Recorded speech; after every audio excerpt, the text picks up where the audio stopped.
네, 안녕하세요. 헝그리 스포츠입니다. 이번 시간에는 스포츠 교육학에 대해서 배워보겠습니다. 가장 쉽고 친절하게 설명드리도록 하겠습니다. 저와 함께 준비하셔서 짧은 시간에 좋은 결과 얻으시길 바라겠습니다. 자, 아마 이 스포츠 교육학은 시험을 보시는 대부분의 수험생들이 선택하는 과목이 아닐까 싶습니다.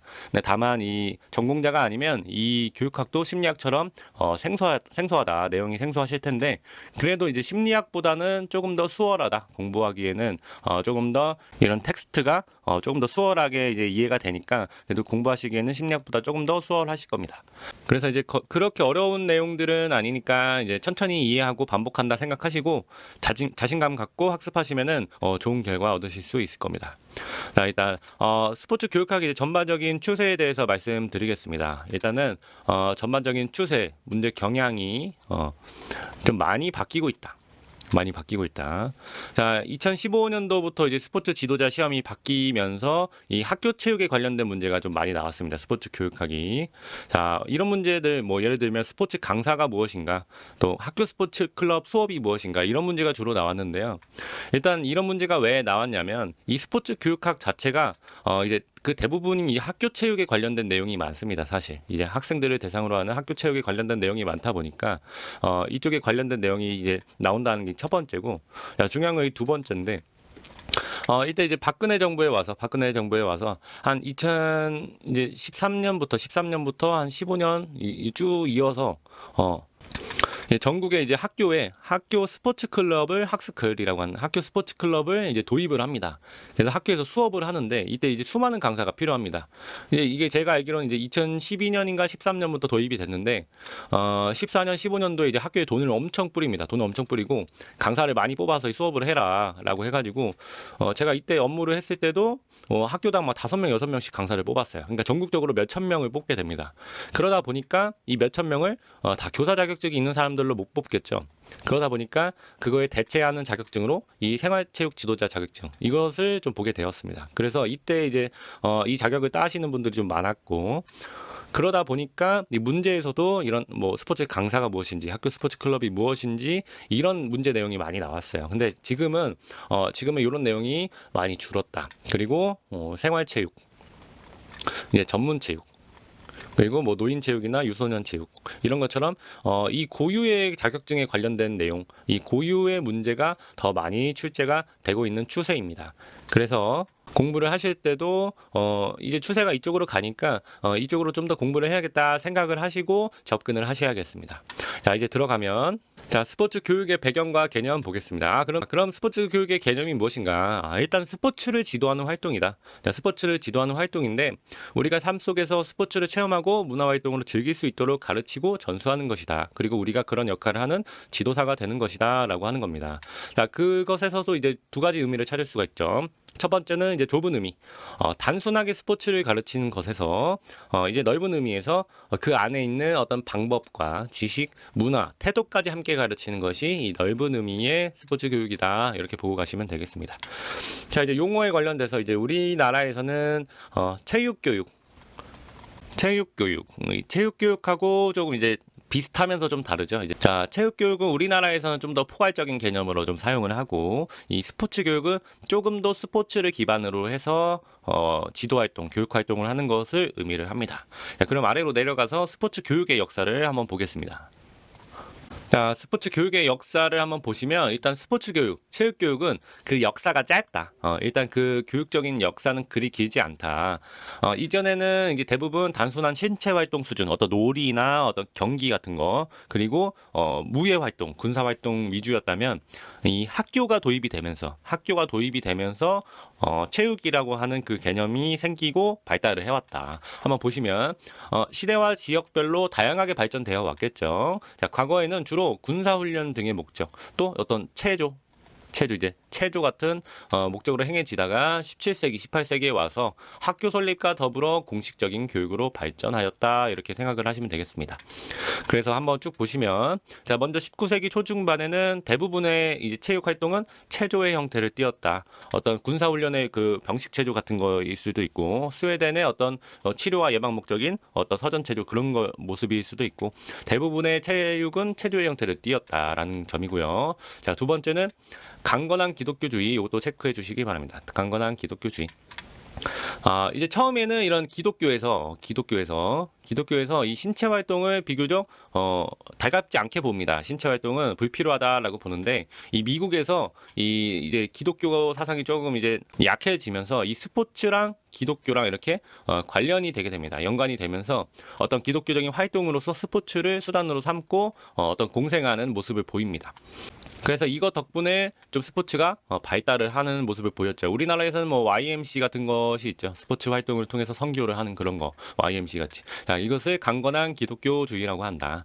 자, 다만 여기서도 이제 성차별적 요소가 존재했다. 뭐냐면 이 시기까지만 해도 전통적인 여성의 모습이 딱 정해져 있었습니다. 남성은 어떤 이제 밖에 나가서 사회 활동을 하고 여성은 집안에서 가정을 돌보고 이런 모습이 있었는데 스포츠는 어떤 모습에 더 가깝죠? 좀 더 활동적인 모습에 가깝죠. 그러다 보니까 이런 기독교주의적인 모습과 더불어서 성차별적인 요소가 다시 좀 강화되는 모습이 보였다라는 것이 이 특징이 되겠습니다. 이 여성 같은 경우는 이 체육 교육 역사에서는 이제 19세기 뭐 후반 와서 이제 타이틀 9이라고 하는 그런 법이 제정되고 나서야 비로소 이제 조금 스포츠 활동을 인정해주는 모습이 보였다. 자, 아래로 내려와서 19세기 초, 20세기 초에는 요거 별표 쳐주시고 신체육 이제 새로운 체육이 나왔다. 그것은 신체를 통한 교육이다라고 하는 것입니다. 자, 이것은 누가 얘기를 했냐면 토마스 우드라고 하는 사람이 얘기했습니다. 토마스 우드라는 사람이 언제까지 이제 뭐 체조 같은 것을 할 것이냐? 우리 체육은 그런 수준이 아니라 이런 이제 신체를 통해서 어떤 정신적인 것, 신체와 더불어서 정신적인 것 그리고 사회적인 능력 이런 것들을 기를 수가 있다. 그것이 이제 체육의 목적이다라고 이제 조금 더 한 단계 앞서 나간 거예요. 더불어서 이제 놀이와 게임, 레크레이션 이런 것들이 이제 의미가 부각이 되기 시작합니다. 자, 20세기 중반에 옵니다. 20세기 중반에 와서 자, 요것도 별표를 쳐주셔야 됩니다. 휴먼 무브먼트와 움직임 교육. 자, 요거 별표 쳐주시고 요거는 누가 얘기했냐면 루돌프 라반이라고 하는 사람이 얘기를 했습니다. 나 그렇게 생각하지 않는다. 너네 이제 이렇게 뭐 주먹구구식의 체육은 있을 수가 없다. 체육은 그런 어떤 움직임이라고 하는 그런 가치 그런 움직임이라고 하는 주제 중심으로 그 본질을 추구해야 된다. 움직임이라고 하는 이 주제를 통해서 본질을 추구를 해야 된다라는 것을 강조를 했습니다. 자, 요것은 이제 어떻게 되냐면 나중에는 체육이 학문화되는 운동의 그 모티브가 된다. 자, 이런 움직임 개념이 나오면서 뭔가 개념 이런 게 나오면서 이제 요걸로 이제 대학교 같은 데서 수업을 하기 시작하는 거예요. 체육은 이런 움직임에 대한 가치가 있다. 이런 식으로 수업을 하기 시작하면서 이런 과목이 생기기 시작합니다. 그 밑에 보면 기존의 이런 체조, 뭐 육상, 수영 이렇게 스포츠 종목 중심의 교육에서 이런 보편적 움직임 원리에 대한 교육을 추구했다. 이런 모습을 보였다라는 거고요. 자, 1960년대부터 와서는 인간 중심의 스포츠 교육이 발달했다. 자, 이건 뭐냐면 자, 1957년에 아주 큰 사건이 있었죠. 교육학에서. 자, 1957년에 소련이 인공위성을 발사를 합니다. 이 스푸트니크라고 하는 이게 스푸트니크 이제 쇼크라고 하죠. 미국 사람들이 놀랍니다. 미국하고 이제 진보주의 진영이 이제 소련이 막 인공위성을 딱 발사를 해버리니까 놀래요. 왜냐하면 우리의 교육 방식이 이제 틀렸나? 우리는 왜 저렇게 못하지? 이렇게 생각을 합니다. 그때까지 이제 미국은 이제 뭐 어떤 실용주의 뭐 진보주의 뭐 이런 거를 중시했는데 이런 게 중요한 게 아니라 일단은 다시 돌아가야 된다. 학문 중심. 뭐 과학이라든지 수학이라든지 이런 거 다시 강조해야겠다라는 거고요. 두 번째는 이제 인간 중심으로 다시 돌아가는 거다. 이렇게 두 가지 모습을 보였습니다. 이거와 더불어서 인간 중심의 스포츠 교육을 추구해야 된다라고 이제 이런 추세가 나왔고요. 요거 대표학자로는 이제 헬리슨이 있겠습니다. 헬리슨. 뒤에 모형 보면 모형에 개인적 사회적 책임감 모형 이런 거 나오거든요. 그게 이 헬리슨이 얘기한 겁니다. 헬리슨은 인간 중심의 스포츠 교육 강조를 했습니다. 요거는 뭐 당연한 말입니다. 경쟁 지향 열린 교육 추구 이런 것들. 자, 밑에 보시면 요게 제일 중요하겠습니다. 요거 별표. 체육 학문화 운동. 자, 읽어보겠습니다. 미국을 시작으로 경험 중심의 교육 과정 이런 거죠. 진보주의, 뭐 실용주의 이런 거가 비판을 받으면서 학문 중심의 교육 과정을 채택한 운동이다. 그 중에서도 이제 신체 교육이나 신체를 통한 교육. 신체 교육은 뭐 이런 거예요. 체조 형태의 교육 이런 것과 신체를 통한 교육에서 운동 생리학 역학 같은 학문으로서의 변화. 이제 체육은 이런 주먹구구식의 교육이 아니라 어떤 그 가치 학문으로 변화해야 되는 것이다라고 하는 거예요. 우리 스포츠 교육을 배우고 있죠. 이것도 학문이죠. 이런 이렇게 학문으로 변한 게 이제 스포츠 교육, 이제 학문화 운동이 되겠습니다. 자, 아래로 내려가서 자, 20세기 후반에 와서는 이제 놀이 교육이 강조가 됐습니다. 이제 놀이 교육이 강조가 되면서 뭐 이제 호이징가라든지 뭐 까이오와라든지 이런 사람들이 이제 놀이를 강조를 하고요. 자, 중요한 사람이 나와요. 이제 시든탑이라고 하는 사람이 나옵니다. 이 사람은 스포츠 교육 모형을 강조했습니다. 요거 별표. 자, 우리 스포츠 지도사에게 아주 중요한 내용이겠죠. 스포츠 교육에 대한 어떤 그런 가치 모형을 제시를 했다. 뭐냐면 스포츠를 가르치면서 그 기능, 지식, 태도를 종합적으로 가르치고 스포츠 문화를 향유하는 사람으로 성장시켜야 된다라는 것입니다. 그래서 이 시든탑 관련해서 다양한 문제가 나오니까요. 뒤에 한번 보시고요. 자, 이제부터는 90년대 이후에는 이제 어떤 학문으로서 신체 운동학으로 발전을 하면서 그 다양한 그 목적과 내용이 확장 기여됐다. 가볍게 보시면 되겠습니다. 자, 그리고 이제 추가해서 이제 우리나라의 교육학 역사가 나올 수가 있습니다. 근데 사실 우리나라의 스포츠 교육학 역사는 따로 없고요.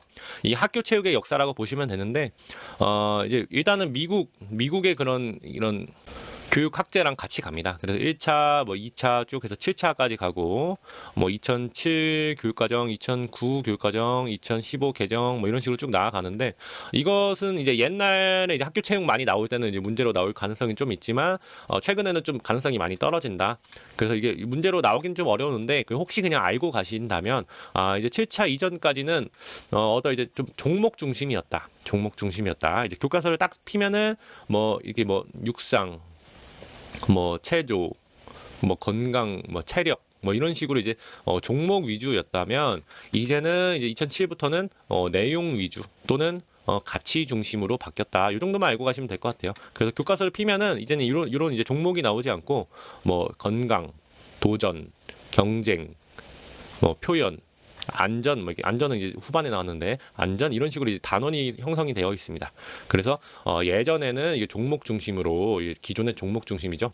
종목 중심으로 갔다가 이제 최근에는 내용 중심, 가치 중심으로 바뀌었다. 우리나라의 교육은 이 정도만 알고 가시면 되겠습니다. 자, 이제 밑으로 내려가서.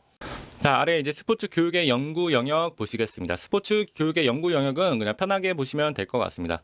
스포츠 교육은 어떤 것을 연구하는지, 첫 번째 수업 방법, 내가 얼마나 수업을 잘할 수 있을까, 교육 과정, 어떤 그런 구조, 전체적인 틀이나 구조, 그리고 지도자 교육이 있다.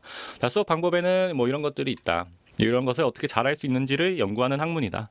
교육과정에는 뭐 체육교육과정이 될 수도 있고 스포츠나 이런 실행 방법, 평가 등이 있고 지도자의 교육의 한 차원으로서 어떤 체육교사나 생활체육, 전문체육 강사, 코치 등의 성장 및 발전에 관련된 역할을 하고 있다. 이렇게 알고 가시면 될 것 같습니다.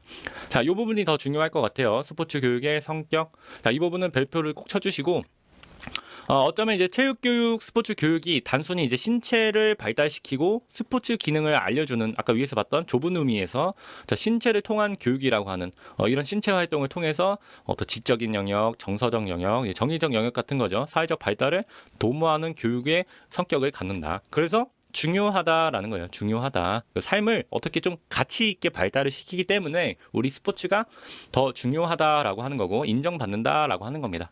그래서 신체의 교육, 신체를 통한 교육 계속 얘기가 나오니까 요거 꼭 별표 쳐주시고 잘 구분해서 가시면 되겠습니다. 자, 다음 오른쪽으로 넘어가서 자, 스포츠 교육에서 추구하는 가치 이 부분도 매우 중요합니다. 이 부분 별표 어렵지는 않은데 꼭 잘 알고 가셔야 된다.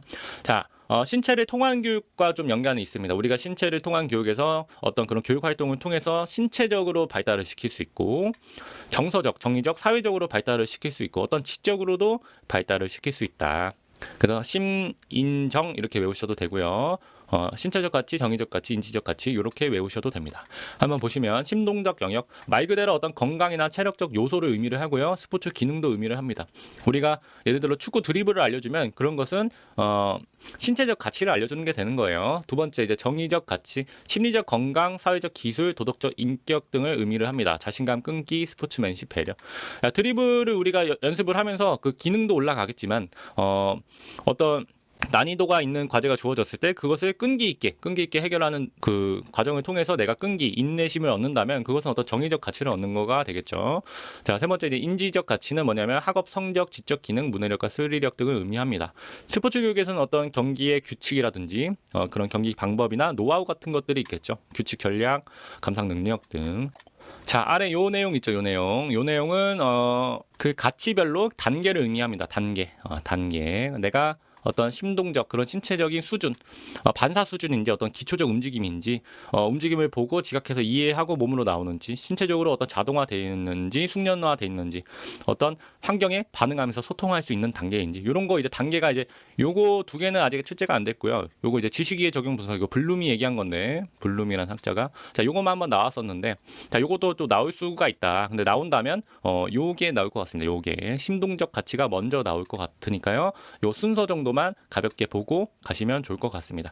가능하시면은 이제 앞글자 정도 외워주셔도 좋고, 자 요거는 언제든지 나올 수가 있기 때문에 잘 보고 가시면 좋을 것 같습니다. 자 이제 스포츠 교육의 정책과 제도 파트 가겠습니다. 자, 스포츠 교육의 정책과 제도 이 파트에서 원래 이제 법하고 정책이 나오는데요. 이제 뒷부분으로 빼서 가장 마지막에 설명을 다시 드리고요. 여기서는 이제 영역 분류랑 지도자 구분만 먼저 하고 가겠습니다.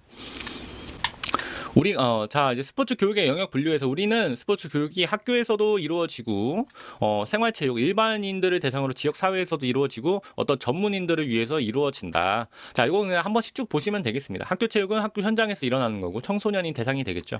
생활체육은 지역 사회에서 일반인들이 대상이 되겠고, 전문체육은 어떤 전문 선수 학교가 될 수도 있고 실업팀이 될 수도 있고 전문 선수를 대상으로 이루어지는 활동이다. 그 내용에는 뭐 이런 것들이 있다. 이런 것들이 있다고요. 자 예전에는 요 문제가 많이 나왔는데 요즘에는 요쪽이 더 많이 나오는 추세이다. 그래서 이런 정책 같은 것도 뒤에서 한번 좀 더 설명드리고 확인하고 가겠습니다. 아래 이제 지도자, 그렇다면 그것을 가르치는 지도자는 어떤 것인가? 자, 지도자 구분해서 학교 체육부에서는 이제 체육 교사와 스포츠 강사가 있겠죠. 학교 현장에서 체육을 가르치고 방과 후 체육을 지도하는 사람들. 역할은 이런 것들이 있겠습니다. 생활체육은 우리 생활스포츠 지도사, 사회 현장에서 일반인으로 대상으로 체육을 지도한다. 역할은 일반인들에게 운동을 통해서 행복과 삶의 질의 향상을 안내하는 그런 역할을 한다. 학교, 직장, 국가대표 등 엘리트 스포츠를 지도하는 전문체육 지도사는 스포츠의 전문적인 지식과 기능을 지도한다. 자, 예전에 이런 문제가 자주 나왔는데 요즘엔 좀 안 나올 가능성이 높다. 그래도 한번 보시면, 자, 학교 스포츠 클럽이 방과 후 활동을 지도한다. 초등학교의 전과 체육 수업을 진행 보조를 한다. 초등학교에서 이제 이 스포츠 강사는 혼자 이제 수업을 할 수 없거든요. 교사 자격증이 없기 때문에 이럴 때는 이제 전과 체육, 이제 선생님들이 수업할 때 옆에서 보조하는 역할을 합니다. 근데 대부분 초등학교에서 보니까 수업을 주로 이제 하시고 선생님들이 보조를 많이 하시더라고요. 자, 세 번째, 학교 스포츠 클럽 리그 및 토너먼트 경기 기획 및 개발을 운영한다. 이런 방과 후 활동 의미를 합니다. 체육 수업에 대한 흥미 유발 및 즐거운 경험을 제공한다. 자, 스포츠 강사의 역할이 되겠습니다. 자, 학습자 특징 내려가겠습니다. 자, 스포츠 교육의 학습자 특징에서, 자, 이 내용은 스포츠 심리학의 운동 발달 파트랑 좀 겹치는 내용이 되겠습니다. 자, 이제 문제로 나왔던 건 이제 주로 이제 청소년기가 나왔어요. 이때까지 청소년기가 나왔는데, 사실 이제 스포츠 지도사, 이제 생활 스포츠 지도사 분들의 교육 대상, 지도 대상은 성인이 더 많죠. 성인이. 그래서 뒤에 보시면 그 성인기 쪽으로 다시 좀 나올 수도 있다, 문제가. 그래서 이쪽 부분, 청소년기와 성인기 부분을 자세히 보시면 좀 좋을 것 같습니다. 자, 우리가 이제 교육을 하는 학습자에는 특징이 있다. 유아기에는 이런 특징이 있고 아동기에는 이런 특징이 있다. 이런 특징이 있는 학습자에게는 이런 프로그램을 구성해 줘야 된다라는 겁니다. 한번 읽어보시고요. 뒤로 가서, 네, 성인기에는 뭐 이런 가장 활발한 사회활동을 하고 이런 것들 쭉 보시고, 노년기에는 이런 것들, 노년기도 중요하겠네요. 노년기도 이것도 잘 보시고, 이제 이쪽으로 문제가 나올 수가 있다. 자, 이제 아래로 내려가서 스포츠 교육의 프로그램론. 자, 이쪽 부분부터 문제가 슬슬 많이 나온다. 그래서 중요하니까 잘 보고 가시고요. 자, 일단 학교 체육 프로그램 보겠습니다. 이것도 이제 과거에 좀 많이 나왔고 최근에 안 나오죠. 20년도, 21년도, 22년도 안 나오죠. 왜 그러냐면 이제 문제 경향이 좀 바뀌고 있다. 그래도 나올 수는 있다. 혹시 나올 수도 있기 때문에 알고는 가셔야 된다. 자, 학교에서 하는 그런 체육 프로그램에는 교과 활동과 비교과 활동이 있다. 자, 교과 활동은 우리가 알고 있는 체육입니다. 체육. 그래서 일주일에 뭐 2시간, 3시간 들은 그 체육 수업을 의미를 하고요. 교육 과정에 근거한 학교 수업이다.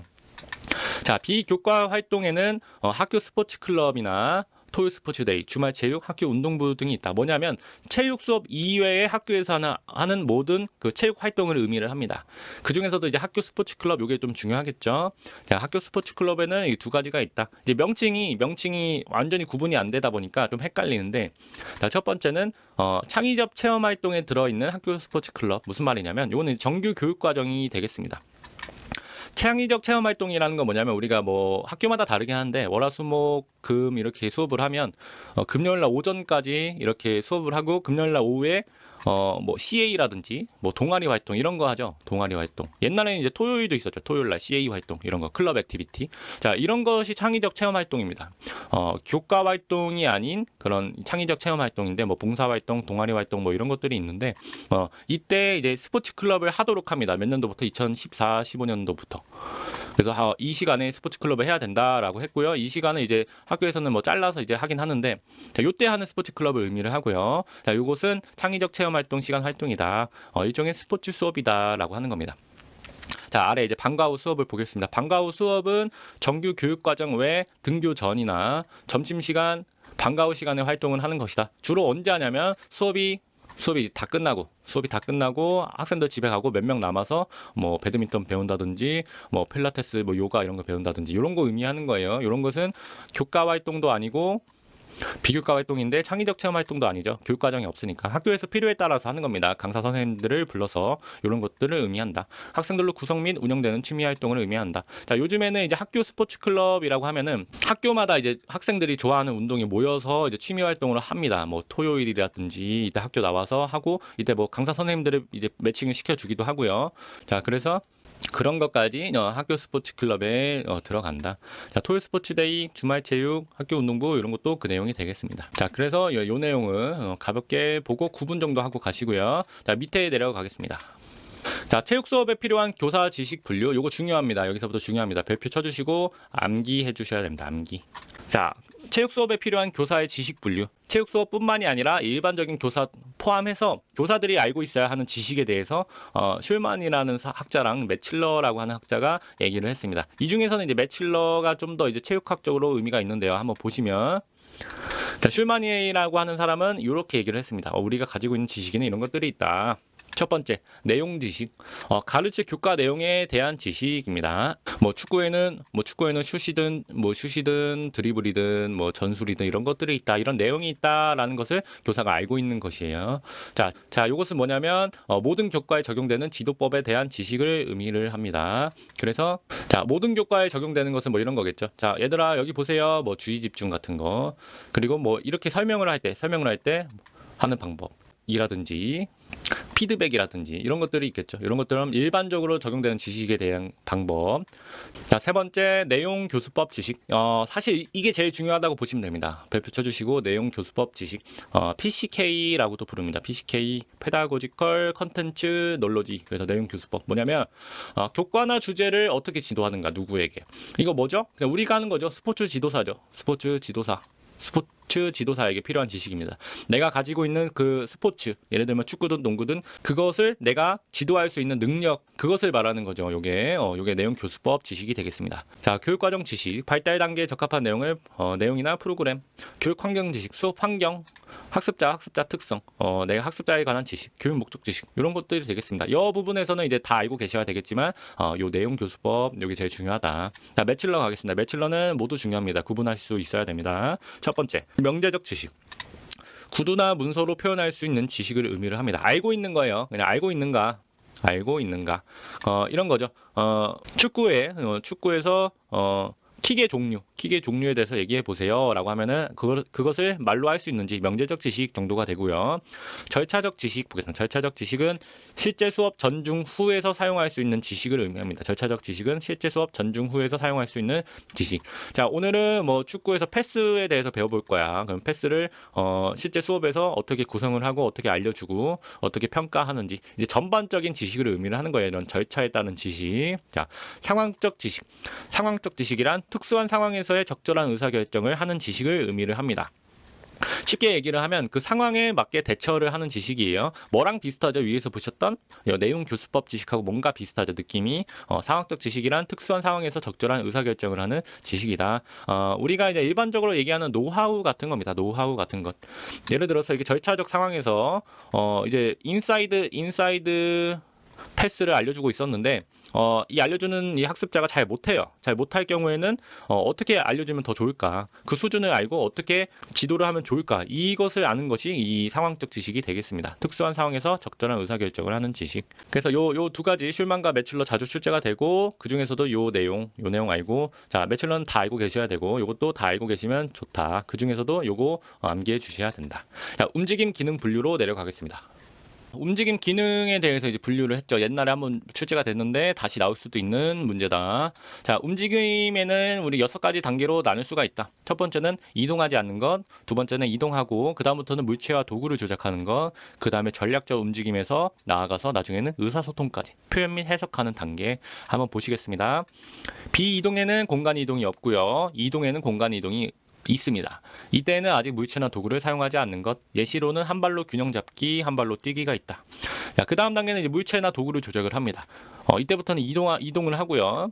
여기서 이제 물체와 도구를 나눠야 되는데 물체는 단순하게 그 물체를 던지거나 받는 정도고 도구는 그 물체를 사용해서 한 단계 더 나아가는 것. 예를 들어서 공이나 후프를 받는 것은 물체 조작이라면 라켓으로 치는 것, 라켓이라고 하는 물체로 공을 치는 것은 도구 조작 단계가 되겠습니다. 전략적 움직임은 역동적인 상황에서 어떤 움직임을 의미를 하고요. 축구에서 공격 상황. 자, 마지막 표현 및 해석적이라는 것은 어떤 생각이나 주제를 표현할 수 있는 가장 고차원적인 움직임 단계, 무용이 되겠습니다. 그래서 어떠한 움직임을 주면 어느 단계에 속하는가 알 수 있어야 되겠죠. 자, 아래 이제 체육 프로그램 개발 시 고려 사항 보겠습니다. 자, 이 부분은 이제 거의 어렵진 않고요. 문제로 나오면 읽어보면 풀 수 있는 정도로 나오니까 방과 후 프로그램 개발, 생활체육 프로그램 개발 한번 읽어보고 가시면 되겠습니다. 오른쪽 위로 가서 자, 이쪽도 마찬가지입니다. 생활체육 프로그램 개발 실천 요것도 그냥 한번 읽어보시고 가면 되겠습니다. 자, 아래 마튼스 전문체육 이 부분이 더 중요하니까요. 이 부분 한번 보겠습니다. 자, 마튼스 전문체육 프로그램 개발 및 실천 이 부분이 왜 중요하냐면 이 부분 이제 제가 작년에 강의에서 나올 것 같다 말씀드렸는데 정확하게 이제 이 순서 나오는 거 문제로 나왔죠. 언제든지 쉽게든 어렵게든 다시 나올 수 있다. 왜? 점점 시험 문제가 생활체육, 전문체육 부분으로 넘어가고 있는데 그 중에서 전문체육 프로그램 개발 및 실천에서 가장 근간이 되는 이론입니다. 그래서 이게 문제로 나오는 것이고요. 단계 알고 계셔야 되겠고 단계별 그 내용도 알고 계셔야 됩니다. 자, 함께 보시면 첫 번째는 선수에게 필요한 기술을 먼저 파악합니다. 어떤 전략이나 기술이 필요한가 먼저 파악하는 것. 그 다음에는 선수를 이해하는 것. 그 선수가 어떤 발달 단계가 있고 어떤 환경적 요소가 있는지. 세 번째는 상황을 분석합니다. 주변 상황에 대한 분석과 더불어서 이제 어느 정도 나왔으면 뭐부터 할지 우선순위를 결정을 하고 목표를 설정합니다. 중요한 것부터 리스트를 정하고 단기, 중기, 장기 목표도 설정한다. 그 다음에 이제 그 목표에 대해서 지도 방법을 선택한다. 효과적이고 효율적인 기능 및 태도 전달 방법 선택. 그 다음에 연습 계획, 좀 더 세부적인 거. 일일 지도 계획과 시즌 계획을 통해 체계적으로 지도한다. 자, 이 내용 꼭 암기해 주시고요. 기이한, 상우랑, 지연이 이렇게 외워주시면 좋을 것 같습니다. 기이한, 상우랑, 지연이. 기술, 이해, 상황, 우선순위, 지도 방법, 연습 계획 이렇게 기이한, 상우랑, 지연이 이렇게 외워주시면 조금 수월할 것 같습니다. 아래로 내려가서 자 이제 지도 방법론 나왔습니다. 지도 방법론 여기서부터는 이제 암기해야 될 내용이 많다. 암기해야 될 내용이 많다. 자, 근데 이제 그만큼 거의 문제가 여기서 출제가 된다. 많은 문제가 여기서 출제가 되니까요. 이 부분 좀 더 자세히 보시면 되겠습니다. 이때 이제 무턱대고 이제 암기부터 하시면은 어려우실 거예요. 그래서 처음에는 제 강의를 쭉 들으시면서 뭐부터 해야 된다? 이해부터 해야 되고 여러 번 듣고 이해를 하면은 암기가 좀 자동으로 될 겁니다. 그 중에서도 좀 필요한 암기, 자주 안 외워지는 암기는 따로 해주시면 좋을 것 같고요. 자, 여기서는 이제 크게 스타일하고 모형, 스타일하고 모형이 나오고요. 그 다음에 이제 수업을 어떻게 하는지 그 세부적인 것들이 나옵니다. 스타일하고 모형은 뭐냐면 이 스포츠를 가르칠 때 어떠한 방식으로 가르치냐에 따라 다른 거예요. 그래서 모스턴이라고 하는 사람은 수업에는 스타일이 있다라고 해서 얘기를 한 거고 아까 봤던 이제 매칠러 있죠. 매칠러라고 하는 사람은 나는 스포츠를 가르칠 때 모형이 있다 이렇게 얘기를 한 겁니다. 그래서 예전에는 이제 스타일, 모형 고루고루 나왔는데 최근에는 이제 모형 위주로 좀 나오는 경향이 있다. 모형 위주로 나오는 경향이 있는데 사실 이게 뭐가 더 중요하다라고 보기는 어렵거든요. 그래서 스타일 문제가 다시 나올 수도 있다. 그래서 꼭 잘 구분하고 가시고 스포츠 지도자 시험에서는 그렇게 어렵게는 출제 안 된다. 그렇게 어렵게 출제가 되는 건 아니기 때문에 너무 어렵게 생각하시지 마시고 그 스타일에는 무엇이 있고 각 특징이 무엇이 있는지, 모형에는 어떤 것이 있고 그 특징이 어떤 것이 있는지, 그리고 외워야 될 게 있다면 그 외워야 될 것만 몇 개만 외워주시면 되겠습니다. 자, 스타일부터 한번 가겠습니다. 자, 이제 가겠습니다. 스포츠 지도를 위한 수업 스타일. 자, 모스턴이라는 사람은 결론적으로는 이렇게 얘기를 한 겁니다. 우리가 스포츠를 가르치는 것은 가르치는 사람하고 배우는 사람이 어떠한 결정을 하는지에 대해서 수업을 나눌 수 있다라고 하는 거예요. 다시 얘기해서 여기에는 이제 수업 결정에 대한 것들이 있습니다. 수업 전에 뭐 할지. 자, 어떤 것을 가르칠지, 그리고 수업 중에는 어떻게 진행을 할지, 스스로 할지, 내가 알려줄지, 수업 후에 이제 평가를 하게 되죠. 그러면 이때 지도자가 평가를 하는지 학습자 스스로 평가를 하는지에 따라서 T가 이제 티처고요. L이 러너, 학습자를 의미합니다. 그래서 결론적으로는 교사가 모든 걸 주도해서 준비를 하고 알려주고 평가를 하는 것에서부터 나중에는 자기 학습자, 배우는 사람이 스스로 준비를 하고 스스로 배우고 평가도 스스로 하는 단계까지 수업이 나아간다라고 하는 겁니다. 그 특징에 따라서 이렇게 나눕니다. 지시, 연습, 상호학습 그 과정에 따라서 이렇게 나눕니다. 이렇게 11가지로 나누고 모스터는 이제 요 어느 단계까지는 기존 지식을 배우는 수준이라면 어느 단계부터는 새로운 지식을 생산하는 수준으로 나아간다라고 하는 겁니다. 그래서 이 앞에 단계는 모사 중심의 클러스터다. 뒤에는 창조 중심에 모여있는 클러스터다라고 하고요. 자, 요 사이를 이제 발견 역치라고 합니다. 발견역치라고 합니다. 자, 이거까지 알고 가시고, 그 다음에 이제 하나씩 보시겠습니다. 자, A는 무슨 형이고 B는 무슨 형이고 이렇게 외워주셔도 좋은데, 일단은 지시형이 어떤 스타일이고 연습형이 어떤 스타일인지 요거를 먼저 보고 가셔야 됩니다. 자, 첫 번째. 지시형 보겠습니다. 지시형. 전중 후 다 교사가 하죠. 그냥 무조건 교사가 지시한 과제를 학습자가 수행하는 것입니다. 예를 들면 배드민턴 수업을 하면 일렬로 쫙 서가지고 교사가 이렇게 스윙 시범을 보이고 시작하면은 학습자가 이제 한 번씩 하고 교사가 돌아다니면서 이렇게 알려주고 끝나고 자 이제 해보세요라고 하면서 학습자가 스윙을 하면은 교사가 알려주는 그런 모습이 지시형 수업 스타일이 되겠습니다. 당연히 이제 교사가 모든 결정을 하고 학생은 그 결정에 반응을 하는 관계가 되겠죠. 자, 연습형은 이제 연습을 학습자가 하는 겁니다. 연습을. 나는 오늘 배드민턴 스윙을 알려줄 거야. 교사가 이렇게 준비를 하고 뭐 학습지가 됐든 어떤 내용이 됐든 학생들한테 주는 겁니다. 학습자한테 주면 학습자가 그걸 보면서 막 연습을 하고 지도자가 돌아다니면서 뭐 이제 알려주고 그다음에 평가는 지도자가 하는 것. 자, 과제를 학습자가 개별적으로 연습할 수 있게 해주고 교사는 피드백을 제공하는 수준. 자, 과제 활동 중 결정군 9가지 의사결정. 9가지 의사결정은 학생에게 이전한다. 어떤 연습하는 그런 과정을 이전해 준다는 거예요. 자, 요거는 체크하겠습니다. 개별화의 시작이 된다라고 하는 겁니다. 자, 그 다음에 이제 상호학습 가겠습니다. 이렇게 5명이 있어요. 10명이 있어요. 쭉 10명이 있고, 교사 1명, 이제 지도자 1명이 한 명씩 돌아다니면서 다 보고 알려주면은 오래 걸리고, 그 한 사람 기준으로 피드백 받는 양이 적겠죠. 그러면은 이렇게 매칭을 해주는 겁니다. 둘씩. 그럼 어떤 일이 발생되죠? 서로 알려주게 되죠. 서로 알려주니까 한 사람 입장에서 배울 수 있는 양이 많고, 그리고 교사가 돌아다니면서 또 알려줄 수 있으니까 더 많은 피드백을 받을 수 있겠죠. 그래서 한번 보시면 학생은 짝을 이루어서 학습자랑 관찰자로 피드백을 주고 받으며 연습한다. 교사는 학생이 활용한 기준을 관찰자에게 제공하고 관찰자와 상호작용한다. 여기서 D는 이제 doing이에요. 하는 사람이고, O는 observer, 관찰하는 사람을 의미합니다. 이제 연습을 스스로 하고, 이제 평가, 옆에서 알려주는 것도 그 학습자가 하는 거예요, 서로. 교사는 돌아다니면서 이 관찰자에게만 제공을 하는 겁니다. 왜 그러냐면, 이 연습을 하고 있는 사람한테 직접 이제 피드백을 주면 이 사람의 의미가 없겠죠.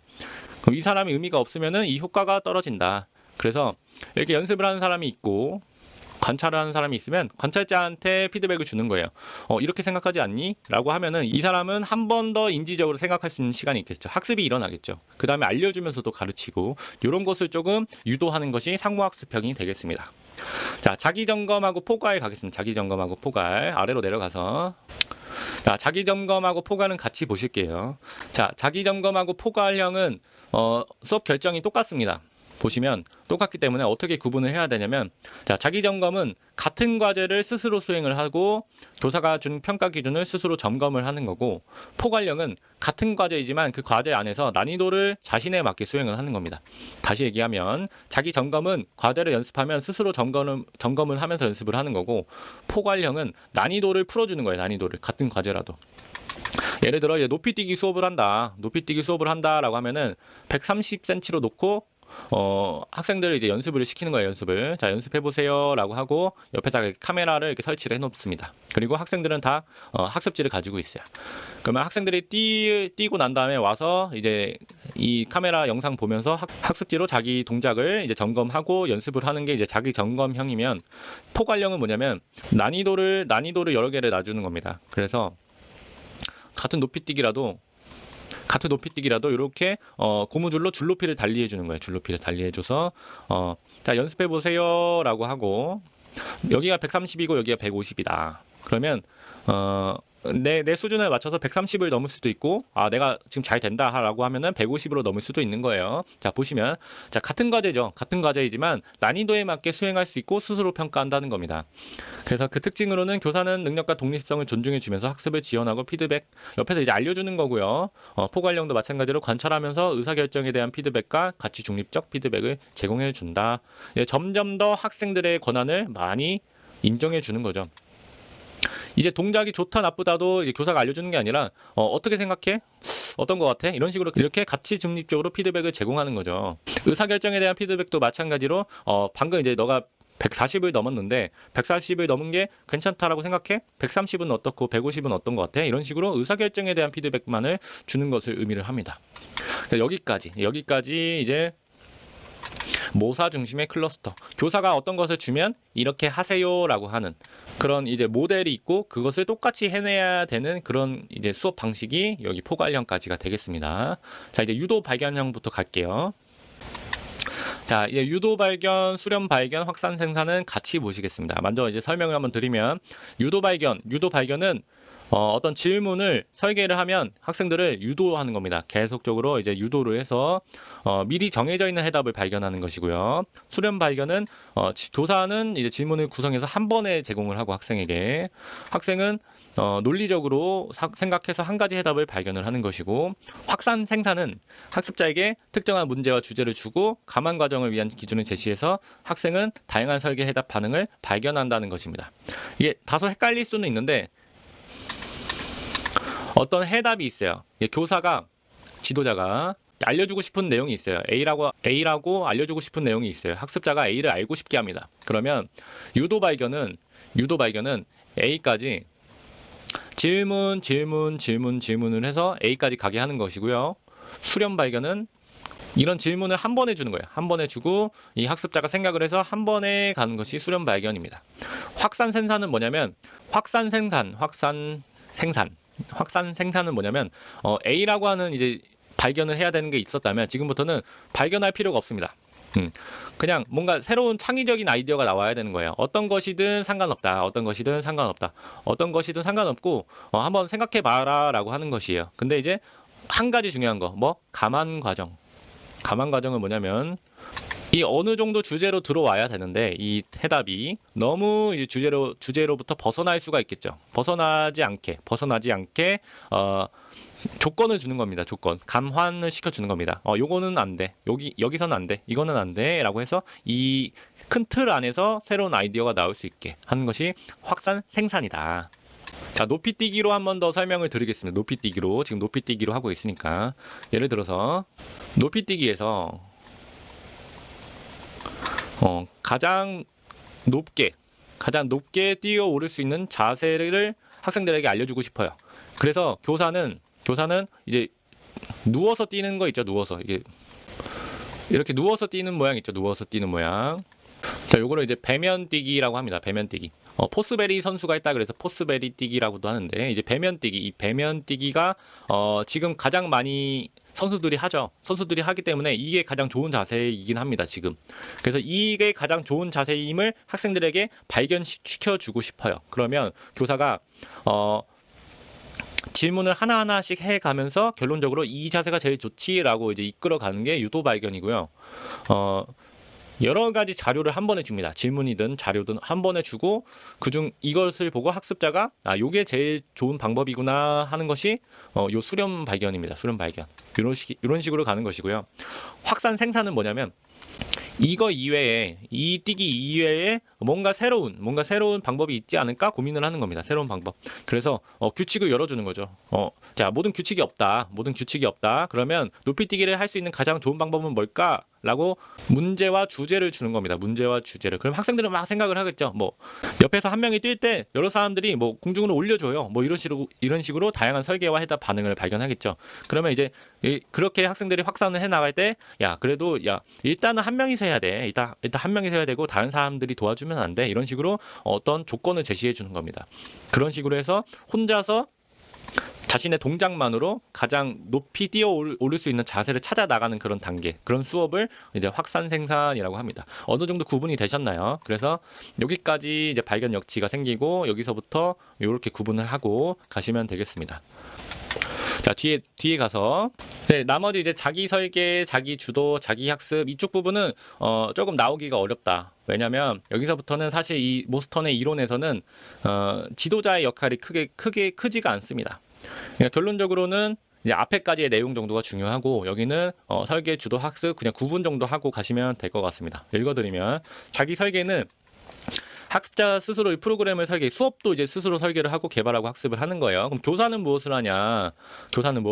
자기 설계에서는 주제를 결정하기 위해 교과 내용 정도만 선정을 해주는 겁니다. 교과 내용 정도만. 자기 주도에서는 이것도 안 해주는 거예요. 이것도 안 해주고 학습자가 이제 도와주세요. 이거 뭐 질문이 있을 때만 참여를 하고 그 다음부터는 지원 활동만 하는 거고요. 자기 학습은 모든 것을 학습자 스스로 교사가 이제 없어지는 겁니다. 스스로 교사가 되는 거예요. 그러니까 이런 건 안 나오겠죠. 그러니까 이것도 좀 나오기가 어렵진 하지만 설계와 주도 요거 그냥 구분 정도만 하고 가겠습니다.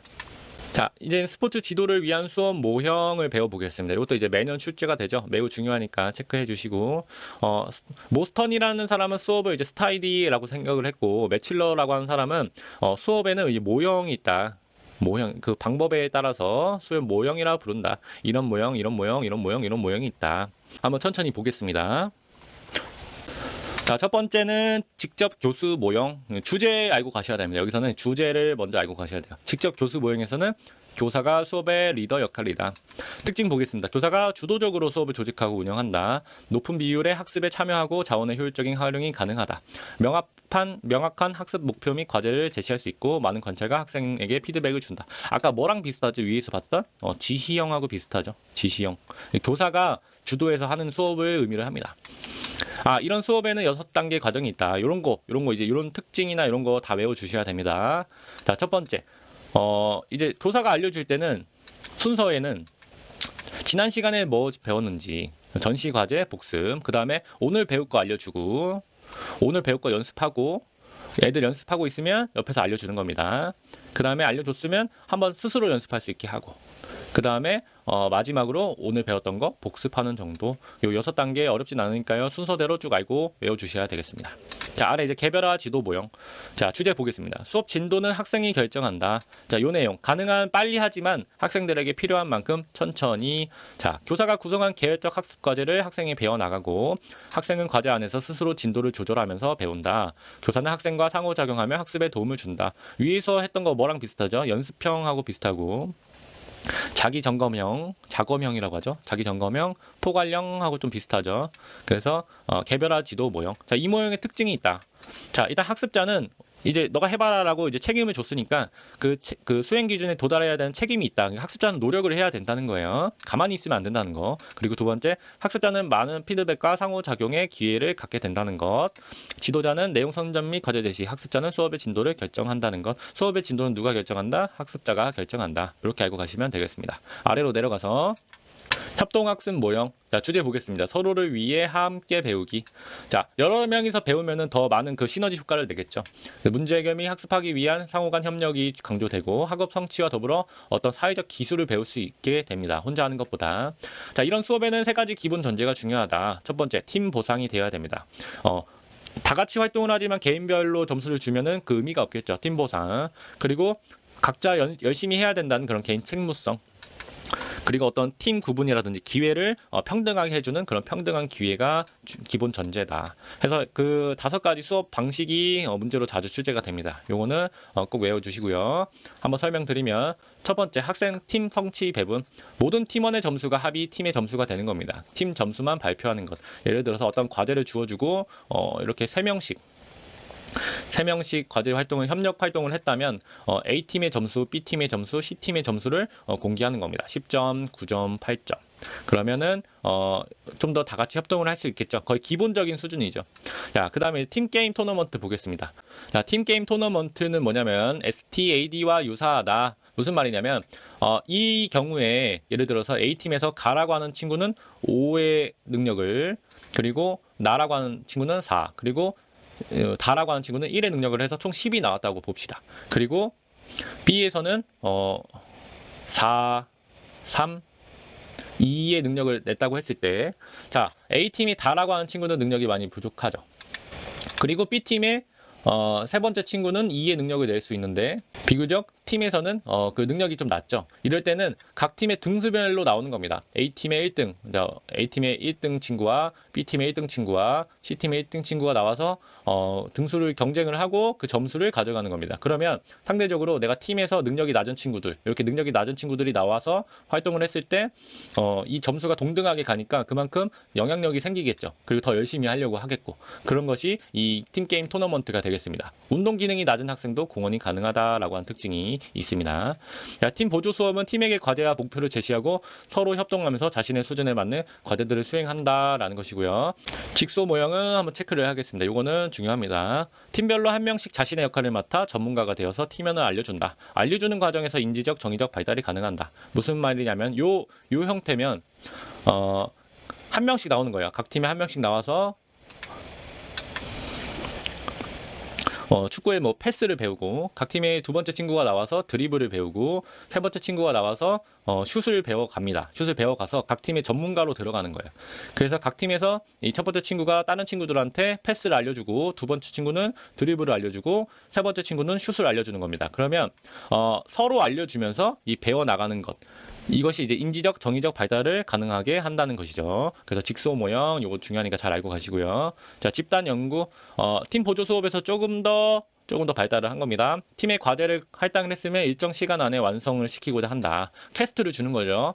다른 팀과 공유도 가능하고, 미리 평가를 이렇게 하겠다라고 하는 안내도 한다. 뭐 루브릭을 줄 수도 있고, 루브릭은 이제 뒤에서 나오니까 거기서 보시겠지만 이렇게 평가하겠다라는 거예요. 이렇게 평가하겠으니까 이만큼 해야 된다라는 겁니다. 그럼 집단 연구 그 결과물에 녹여낼 수가 있겠죠. 그래서 협동학습 중요하니까 잘 보시고, 자, 아래로 내려가서,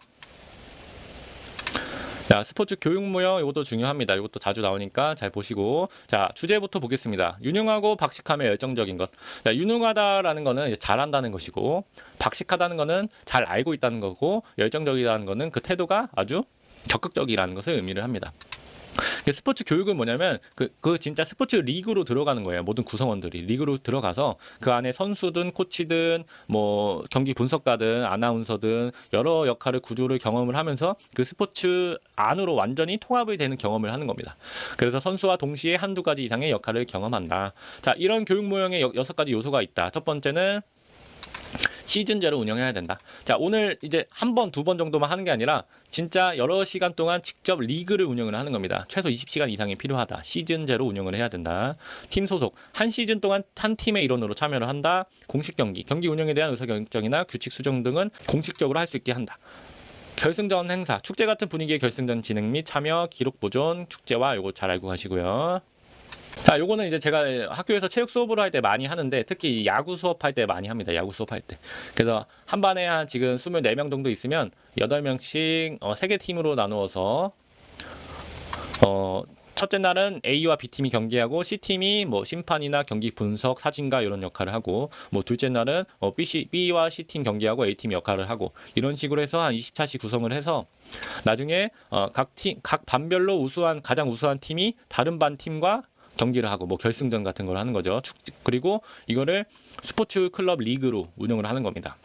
점심에 뭐 점심시간에 좀 일찍 먹고 운영을 하는 거죠. 어떤 축제와 같은 이렇게 진행을 하면 학생들이 굉장히 이 야구에 흠뻑 빠지게 됩니다. 이 야구 선수도 해보고 심판도 해보면서 할 줄도 알고 뭐 내용도 잘 알고 뭐 야구 경기도 막 찾아보고 그렇게 스포츠인이 되어가는 모습을 보인다. 그런 수업 방법이 스포츠 교육 모형이 되겠습니다. 자, 오른쪽으로 넘어가서 자, 동료 교수 모형 보겠습니다. 주제 먼저. 나는 너를, 너는 나를 가르친다. 자, 요거 위에서 봤던 뭐랑 비슷하죠? 상호 학습형 모스던 스타일. 그거랑 비슷하죠. 자, 학생이 교사와 학습자의 역할을 번갈아 가며 경험한다. 자, 이렇게 되면 결론적으로는 직접 참여하는 시간은 반으로 준다. 하지만 인지적 참여의 효율성이 증가하면서 더 잘 알고 잘 수행할 수 있게 된다. 개인 교사는 교사에게, 개인 교사는 위에서 봤던 그 관찰자를 의미를 합니다. 개인 교사는 교사에게 역할에 대한 훈련을 받고 학습자를 관찰 및 피드백한다. 어떤 식으로 알려줘야 되고 어떤 식으로 관찰하는지는 한번 알려줘야 된다는 거예요. 자, 아래 탐구 수업 모형 가겠습니다.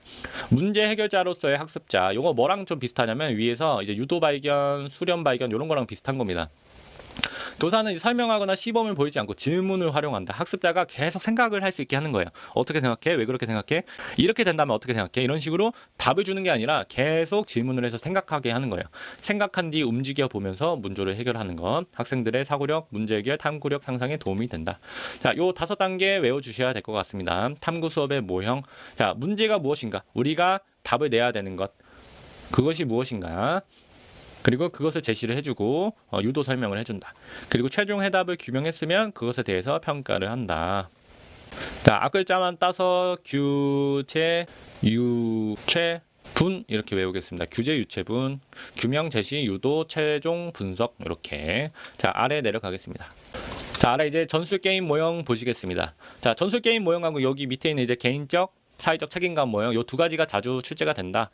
왜 그러냐면 일단은 스타일하고 다르게 조금 특이하기도 하고 여기에만 있는 모형이니까. 그리고 이 내용 자체 이 스포츠를 가르칠 때 전술로서 가르친다라고 하는 거는 어떤 좀 스포츠 지도자한테 좀 필요한 덕목이지 않을까, 필요한 기술이지 않을까 해서 이런 문제가 좀 많이 출제가 됩니다. 그러니까 이쪽을 조금 더 자세히 보셔야 되겠고요. 주제부터 가겠습니다.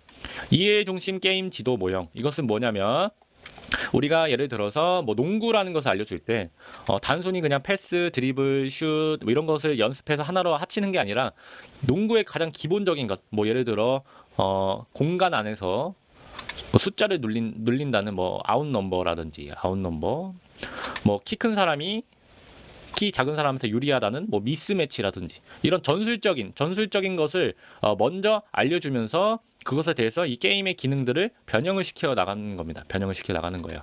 예를 들어서 농구 경기가 있으면 연습을 할 때 1대1로 연습을 하고 2대1로 연습을 하고 3대2로 연습을 해 나가면서 사람이 많을 때 더 유리하구나라고 하는 그런 원리, 이해 중심 그것을 가르쳐 주면서 농구를 알려주는 것입니다. 그래서 내용을 한번 보시면 자, 전체적인 게임의 맥락 속에서 전술적 지식과 기능을 숙달하는 연습 방법, 수업 방법이다. 자, 모의 활동은 대표성과 과장성이 있어야 된다. 대표성은 뭐냐면 내가 그 농구를 배우기 위해서 전술을 알려주기 위해서 했던 그 연습 방법이 게임의 특징을 잘 살려내야 된다는 것이고요. 과장성은 전술 기능을 좀 더 과장해서 하기 때문에 효율적으로 발달시킬 수 있다라는 겁니다. 요거 중요하니까 알고 계시고. 자, 게임 전술의 전이 가능성에 따른 게임 분류. 알몬드가 얘기를 했습니다. 그래서 이런 것들은 전략적으로 그런 여기서 사용하는 전술들이 서로 연관이 된다. 예를 들어 축구도 이런 아웃 넘버 중요하겠죠. 이렇게 박스 안에서 네, 공격수의 숫자와 수비수의 숫자 이 비교, 이 아웃 넘버 이런 거 비슷하죠. 이런 전이가 가능하기 때문에 이것에 따라서 게임을 분류했다. 침범형, 네트형, 필드형, 표적형 이것도 중요하니까 외워주셔야 되겠습니다. 자, 변형 게임 보겠습니다. 변형 게임. 그럼 우리가 전술을 알려주기 위해서 규칙을 변형해서 연습을 한다. 자, 스크리미지 게임과 리드업 게임이 있다. 자, 스크리미지 게임은 뭐냐면 전술에 초점을 맞춘 연습 방법이에요. 예를 들면 자, 축구 경기에서 이렇게 우리 팀이 이제 10명이 있으면 10명 있으면 공격 5명, 수비 5명 이렇게 나눠서 여기서 이제 코너킥 연습을 하는 겁니다. 코너킥을 주면은 수비 공격 연습을 하고 뭐 한 골 넣으면은 이렇게 바꿔주고. 자, 이런 식으로 하면은 우리 같은 팀끼리 서로 전략적으로 연습을 할 수 있겠고, 두 번째 순간순간 삑 분 다음에 여기서 이렇게 하자라고 하면서 경기를 정지시키고 피드백을 줄 수 있겠죠. 그런 것이 좀 좋고. 자, 리드업 게임은 뭐냐면 경기에 사용되는 주요 기능을 활용을 해서 조금 단순화시켜서 게임으로 만드는 겁니다. 예를 들면 뭐 농구 드리블이 있으면 두 팀으로 나누어서 여기 꽃갈콘이 있고 드리블해서 돌아오기 뭐 이렇게 릴레이 경주를 하면은 릴레이 경주 자체가 이제 조금 흥미를 유발을 시키면서 이런 드리블 능력도 향상이 되겠죠. 이런 것을 이제 리드업 게임이다라고 하는 겁니다. 요 두 가지 중요하고요. 자, 아래 이해 중심 게임 수업 6단계 요거 정말 중요하니까 외워주셔야 되겠습니다. 자, 게임 소개, 이해, 전술 이해, 의사결정, 기술 연습, 실제 게임. 자, 첫 번째, 자, 게임을 먼저 간단히 소개하고 그 게임의 역사와 전통을 설명해주면 그것을 이해하는 정도. 소개와 이해 어렵지 않죠? 그 다음에 이제 전술을 알려주는 겁니다. 이제 전술, 중요한 전술을 제시를 해주고 그 전술이 진행이 되는 유사 게임, 변형 게임 등을 하는 거예요. 그 상태에서 의사결정을 하는 겁니다. 의사결정을 하는 건 뭐냐면 사실상 이 전술을 이해하고 필요하다라고 생각이 들게끔 만들어주는 거예요. 그 다음에 기술 연습을 합니다. 이게 중요해요. 네, 기술 연습. 이 전술이 중요하구나. 전술을 배운 다음에 전술을 실제적으로 연습을 해보면서 여기서는 이렇게 해야 되겠고 이런 전술에는 이런 기술이 필요하구나. 그럼 연습을 해야겠다라고 하는 거예요. 그래서 유사 활동을 통해서 지식과 기능의 결합, 그 기술을 연습을 하는 겁니다. 그 마지막으로는 실제 게임을 하면서 배웠던 거, 연습했던 거를 수행해보는 단계. 여기서 중요한 거는 기술 연습이 5번째로 온다. 게임 알려주고 게임 이해하고 전술 알려주고 전술 해보고 기술 연습하고 실제 해보고 꼭 암기해 주시기 바랍니다. 아래로 내려가서 자, 개인적, 사회적 책임감 지도 모형. 요것도 여기 모형에만 나오는 특이한 모형이니까 잘 보셔야겠습니다. 통합, 전위, 권한 부여 및 교사와 학생의 관계. 무슨 말이냐면 신체를 통한 스포츠 교육이랑 비슷한 거예요. 스포츠 활동을 통해서 신체 활동과 책임감을 성취해야 되는데 이 책임감, 어떤 정신적인 능력을 길러야 된다는 겁니다. 정의적인 것, 정신적인 것. 개인의 책임감을 인식하고 수용하며 실천하고자 한다. 학생 개인의 사회적 책임감 발달이 목표다. 이럴 때 스포츠 활동을 수단으로 사용해서 책임감 수준을 올려줘야 된다라는 겁니다. 헬리슨의 책임감 수준 5단계, 6단계라고도 부르고요. 이 단계 무조건 필수 암기가 되겠습니다. 단계 순서와 그 단계의 내용 꼭 외워주셔야 되겠습니다. 한번 보시면 자, 첫 번째는 참여하는 사람이 무책임 단계일 때는 참여 의지가 없고 다른 사람을 방해하려는 특징을 보인다. 타인의 권리와 감정을 존중하는 단계는 타인을 방해하지는 않고 비교적 고려하면서 안전하게 참여를 하고 참여와 노력 단계에서는 스스로 동기를 부여를 하고 의무감 없이 자발적으로 참여하는 모습을 보인다. 자기 방향 설정은 이제는 자기 방향을 설정했으니까 교사의 감독이 필요 없다. 그리고 누가 방해하려고 하는 부정적 외부 영향에 대응할 수 있다. 친구가 막 이제 말을 건다든가 이럴 때 이제 얘기하지 말라고 하는 거죠. 이런 것처럼 대응할 수 있고 자기 평가 및 목표의 설정. 자, 돌봄과 배려는 이제 경청하고 대응할 수 있는 거. 뭐냐면 타인의 요구와 감정을 인정하면서 이제 알려주는 거야. 나의 방향에서 이제 남으로까지 가는 거고 이제는 지역사회까지 전이가 되는 겁니다. 지역사회에서 타인을 가르치고 집에서 개인적 프로그램을 시행하는 단계. 자, 여기까지가 보통 출제가 됩니다. 여기까지 보통 출제가 되고 자, 여기서 이렇게 단계를 올려줄 수 있는 중재 전략이 있습니다. 중재 전략이 있는데 요거는 아직 출제가 안 됐어요. 요게 나오면 좀 어려워진다. 내가 이 학습자가 참여와 노력의 단계를 보일 때 어떠한 전략을 사용해야 자기 방향으로 갈 것인가 요 문제가 나올 수도 있는데 그럼 굉장히 어려워지거든요. 요 문제는 지금 이 내용을 빼놨는데 나중에 시험 보기 전에 한번 읽어보시라고 요 내용은 정리해서 한번 드리겠습니다. 그래서 그렇게 정리를 하시고 뒷장으로 넘어가겠습니다. 자, 이제 기타 다양한 수업 방법 보시겠습니다. 여기서 이제 하나로 수업, 이제 과제식 수업 이렇게 나누는데요. 일단은 하나로 수업 이쪽은 학교 체육에 좀 가까워가지고 나오긴 좀 어렵다. 이따 한번 보고 가시고 이 과제식 수업 이거는 자, 요것은 스포츠 지도사 문제도 나올 수가 있으니까요. 좀 자세히 보고 가시겠습니다. 자, 하나로 수업은 신체 활동에 직간접적으로 참여하면서 전인으로 성장하는 것, 직접 체험, 간접 체험 이런 게 있다. 한번 읽어보시고요. 자, 과제식 수업 요거 보겠습니다. 이거 별표 좀 중요한데 했는데 안 나왔죠. 자, 지정된 구역별로 하나의 정해진 주제나 내용을 연습을 하는 것. 일정 시간이 지나면 밀어내기 식으로 이동하면서 학습을 하고, 기구가 부족한 상황이나 효율적이나 교사의 관찰이 어려운 단점이 있다. 자, 뭐냐면 내가 이제 축구를 알려줘요. 축구를 알려주는데 기구가 좀 부족하기도 하고 여러 개를 동시에 알려주고 싶다. 그러면 구간을 나눠주는 겁니다. 이렇게. 그래서 여기서는 패스를 주로 연습하고, 여기서는 트래핑을 연습하고, 여기서는 리프팅을 연습한다. 그러면 이렇게 돌아가면서 연습을 하는 거예요. 과제를 주고 이제 스테이션이죠. 역 같은 거죠. 지하철역 같이 이렇게 한 칸씩 한 칸씩 넘어가는 거예요. 이렇게 연습을 하는 것이 이런 수업 방법이 과제식 수업이다. 이렇게 알고 가시면 되겠습니다. 자, 이제 스포츠 지도를 위한 교수 기법 이쪽 파트 보겠습니다. 아래로 내려가서, 자, 이제 스포츠 지도를 위한 교수 기법을 볼 텐데, 여기는 별표를 많이 쳐주시고요. 이제 제가 생각하는 스포츠 지도사에 가장 필요한 부분이 아닐까 싶습니다. 가장 이제 문제로 요즘에 가장 많이 나오는 부분이고요.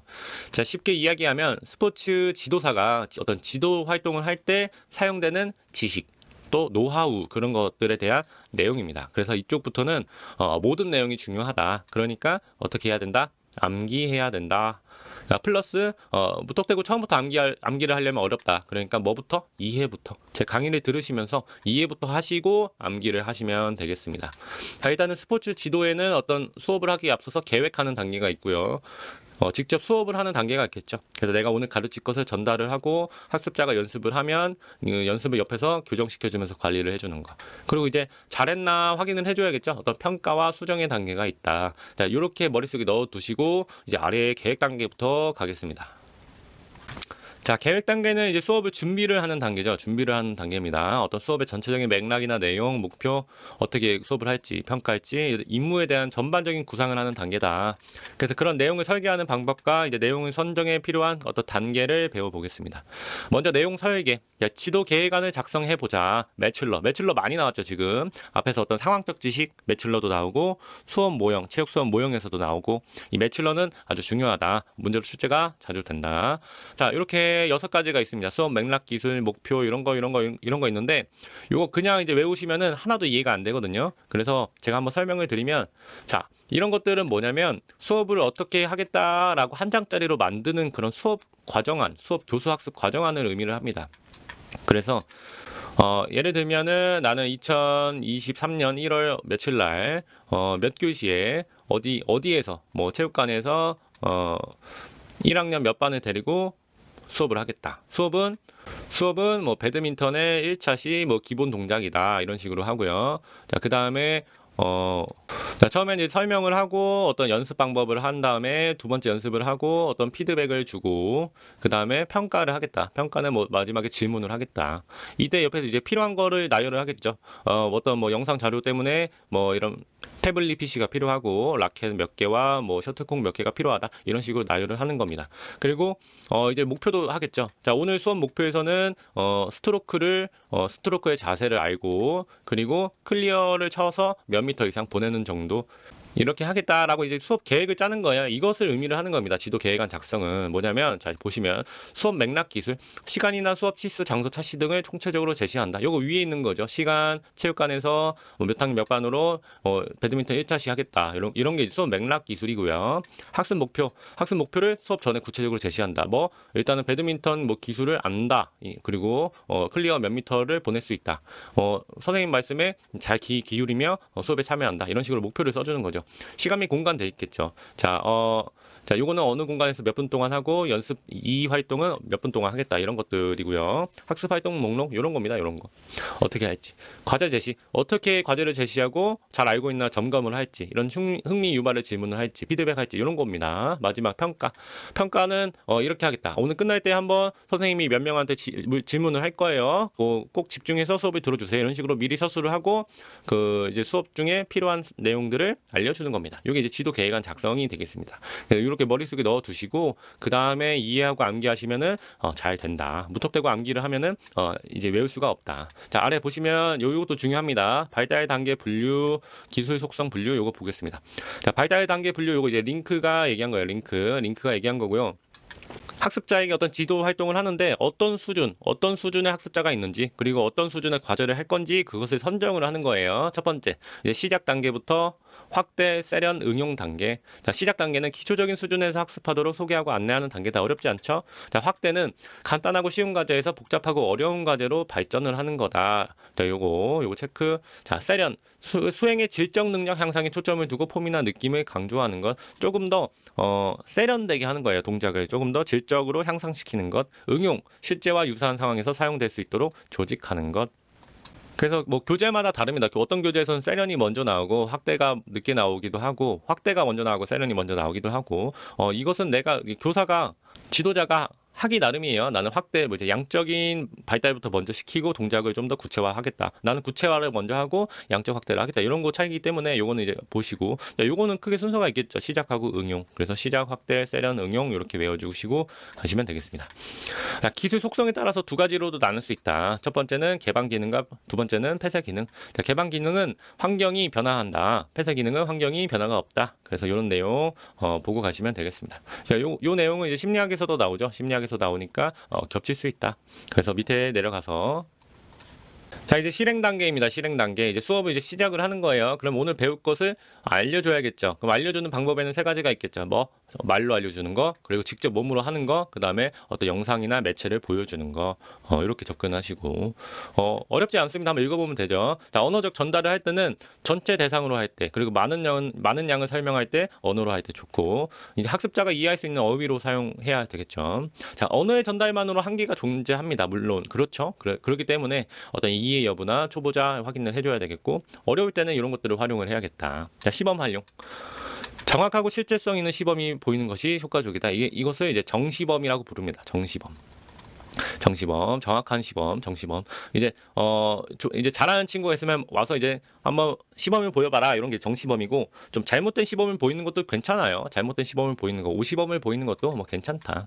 자, 시각적 효과가 크다. 시범 같은 경우는 학습자 시범을 활용해도 좋다. 이제 교사가 이제 지도자가 시범을 보이는 것도 좋지만 동료가 시범을 보이는 것도 아주 좋은 예가 된다. 옆에서 잘하는 모습을 보고 동기 유발이 더 되니까. 자, 매체 활용. 이동식 칠판부터 이런 것들을 활용한다. 보시겠습니다. 자, 주의 집중 전략. 요 체크. 자, 이렇게 과제를 이제 제시를 하려면 잘 보고 있어야겠죠. 그럼 어떻게 해야 잘 보고 있을까? 그 주의 집중에 대한 얘기를 해보겠습니다. 첫 번째는 이렇게 주의 집중에 방해가 될 만한 것을 통제를 해야 되는 거예요. 여러 가지가 있겠지만, 예를 들어 운동장에서 수업을 한다. 운동장에서 수업을 하면 교사가 해를 마주봐야 된다는 거예요. 설명을 할 때. 왜? 학습자가 해를 마주보고 있으면 눈이 부시다 보니까 교사를 제대로 못 보고 설명에 집중이 잘 안 된다. 이 얘기를 하는 겁니다. 그 이외에도 방해 요인이 여러 가지가 있겠지만 통제하고 제거해야 된다. 자, 주의 집중 신호와 절차를 확립을 해야 된다. 사전에 어떤 약속된 신호를 활용을 하는 거예요. 예를 들어 호루라기 휘스를 활용하면 뭐 한 번 불면 하던 것을 멈춘다. 두 번 불면 지도자를 바라보고 세 번 불면 모인다. 이런 식으로 사전에 약속을 해놓으면은 이제 좀 더 효율적이겠죠. 자, 지도자 가까이 집합 및 설명한다. 사용하는 기구로부터 멀리 떨어진다. 지금 손에 막 뭐가 있으면은 잘 안 보겠죠. 예를 들어 뭐 농구 설명을 하고 있는데 각자 농구 공을 가지고 있어요. 막 튀기고 있습니다. 그럼 설명이 잘 안 되겠죠. 이럴 때는 공을 놔두고 이쪽으로 모이세요라고 얘기를 합니다. 자, 네 번째, 간략하게 과제를 제시한다. 간단할 때는 이렇게 1대1로 개별적으로 알려줄 수 있지만, 자, 복잡하거나 위에서 양이 많을 때, 이럴 때는 다 한번 모이세요라고 해서 이렇게 설명을 해야 된다라는 겁니다. 이것도 잘 알고 가시고요. 자, 이제 연습 중에 지도자 행동 한번 보겠습니다. 연습 중에 지도자 행동. 이제 잘 알려줬어요. 내용이 잘 전달됐으면 이렇게 연습을 하겠죠. 그러면 지도자가 하는 행동에는 두 가지가 있다. 이 수업에 기여하는 행동과 수업에 기여하지 않는 행동. 일단 수업에 기여하는 행동은 첫 번째는 지도 행동과 운영 행동이 있다. 이 부분은 중요하니까 꼭 외워주시고 언제든지 문제로 다시 나올 수 있다.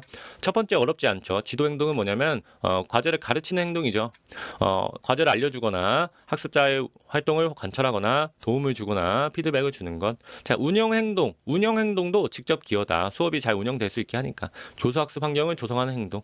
예를 들어 환경 정리라든지 팀을 구성한다든지 부정한 행동을 제지한다든지 이런 거 예시 꼭 외워주셔야 됩니다. 오른쪽으로 가서 자, 간접 기여 행동. 간접 기여 행동은 뭐냐면 학습과 관련은 있지만 수업에는 직접 기여하지 않는 행동이에요. 그래서 어떤 것이냐면 부상자 처리, 과제 외 토론, 개인 용변, 심판 활동 이런 것들이 있습니다. 자, 요런 것들은 이제 학습과 관련은 있다. 근데 다만 수업에 직접 기여하지 않는다. 자, 쉽게 얘기를 드리면 간접 기여와 비기여 행동은 없으면 좋은 겁니다. 없으면 좋은 건데 비기여 행동은 없어야 되는 거고요. 간접 기여 행동은 없으면 좋지만 있을 수 있다는 거예요. 이렇게 접근을 하시면 좋습니다. 부상자 처리 없는 게 좋겠죠. 다만 수업하면서 부상자가 생길 수 있겠죠. 과제 토론 없으면 좋고 중간에 화장실 가거나 선생님이 뭐 이렇게 심판을 해야 되는 활동 없으면 좋겠죠. 다만 있을 수 있다라는 거고요.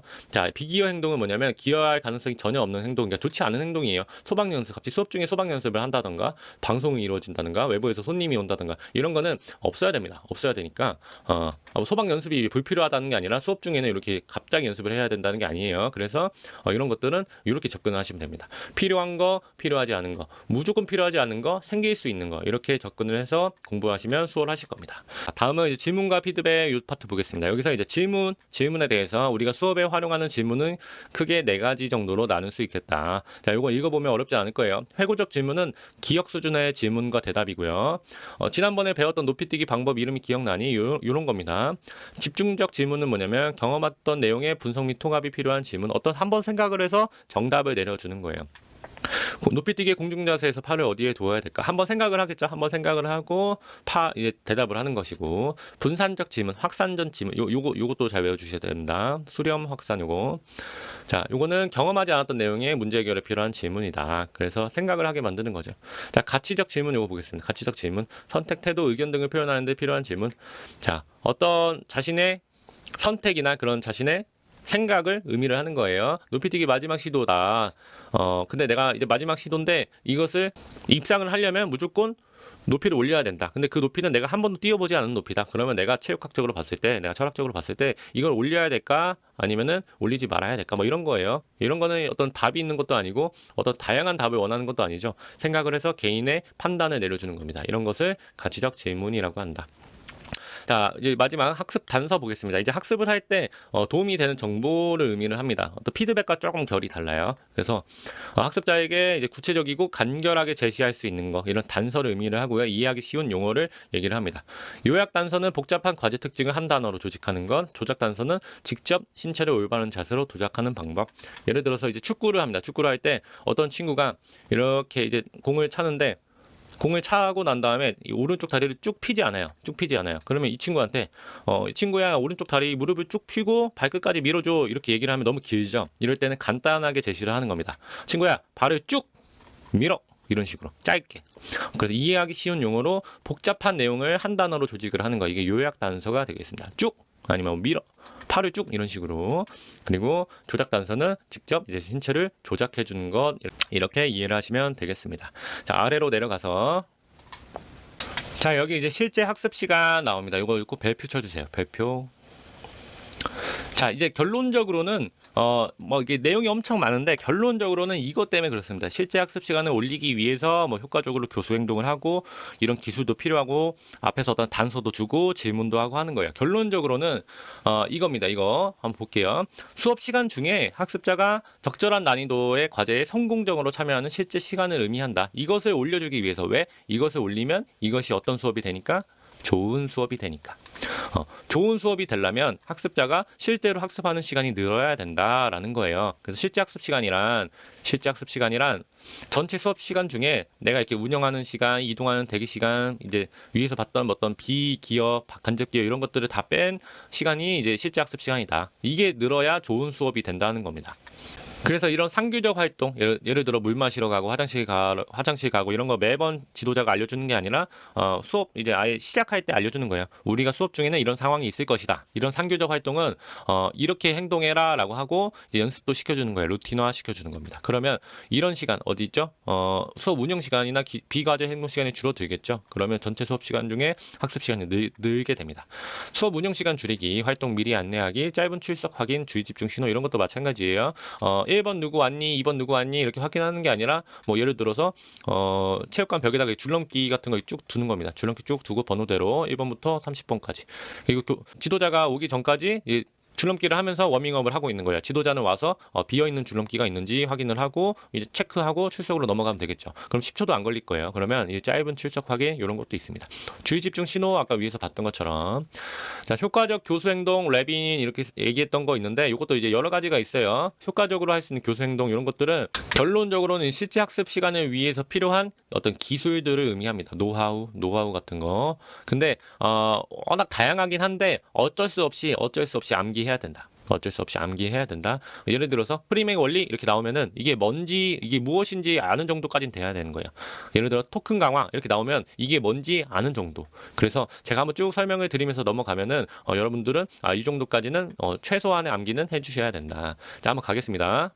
지도자가 할 수 있는 효과적 교수 행동으로는 첫 번째 신호 간섭. 이제 말로 하지 않고 손이나 신호 같은 걸로 하는 거예요. 예를 들어 저기서 어떤 행동을 하고 있다, 뭐 나쁜 행동을 하고 있다라고 하면은 눈으로 이렇게 가리키면서 하지 말라는 이제 표현을 하거나 손가락으로 표시를 해주는 거, 이렇게 신호로 간섭해주는 거. 두 번째 접근 통제, 어떤 불필요한 상황에서 어떤 접근을 통제하는 것, 긴장 완화. 너무 긴장이 돼 있으면 어떤 유머를 활용하거나 어떤 가벼운 토킹 같은 것을 통해서 긴장을 완화시켜주고. 상규적 행동 지원, 뭐였죠 아까 위에서 물 마시기, 화장실 같은 이런 상규적 행동은 어떻게 해라라고 이제 지원해주는 거. 수업에 유혹적인 대상이 생길 수가 있습니다. 그러면 이것을 제거하는 것. 자, 비정한 대거는 수업에 계속 방해되는 학습자가 있어요. 그러면 수업에서 잠깐 이제 제외시키는 것을 의미를 합니다. 자, 이것은 이제 타임아웃이랑 똑같아요. 타임아웃. 자, 이런 것들이 있다. 자, 학습자 관리에 필요한 여러 가지 기술이 똑같은 거예요. 같은 내용이에요. 결론. 자, 행동 수정의 기본 원칙은 이런 것이 있다. 구체성, 수반성, 단계성, 일관성, 현재성. 야, 이런 것도 한번 쭉 보시고요. 자, 적절한 행동은 강화해줘야 되겠죠. 더 많이 할 수 있도록. 그래서 수업 규칙을 분명히 하고, 그리고 긍정적인 분위기를 만들어주고, 지도자와 학습자가 긍정적인 상호작용을 할 수 있게. 부적절한 행동은 이제 처벌을 해서 감소시켜야 되겠죠. 그러면 어떻게? 무시하거나 언어적으로 간단히 제지해야 한다. 자, 여기 보시겠습니다. 삭제 훈련. 나쁜 행동을 안 했을 때 보상을 하는 거예요. 그러면 이제 이런 것을 삭제 훈련이 된다. 적극적 연습. 좋은 행동을 잘할 때까지 하는 것입니다. 보상 손실. 나쁜 행동을 했을 때 좋은 것을 안 주는 거예요. 그게 보상 손실이 되고. 퇴장, 이거 비정한 제어랑 비슷합니다. 신호 간섭, 손짓 이런 거. 여기서 신호 간섭 동일하게 나오죠.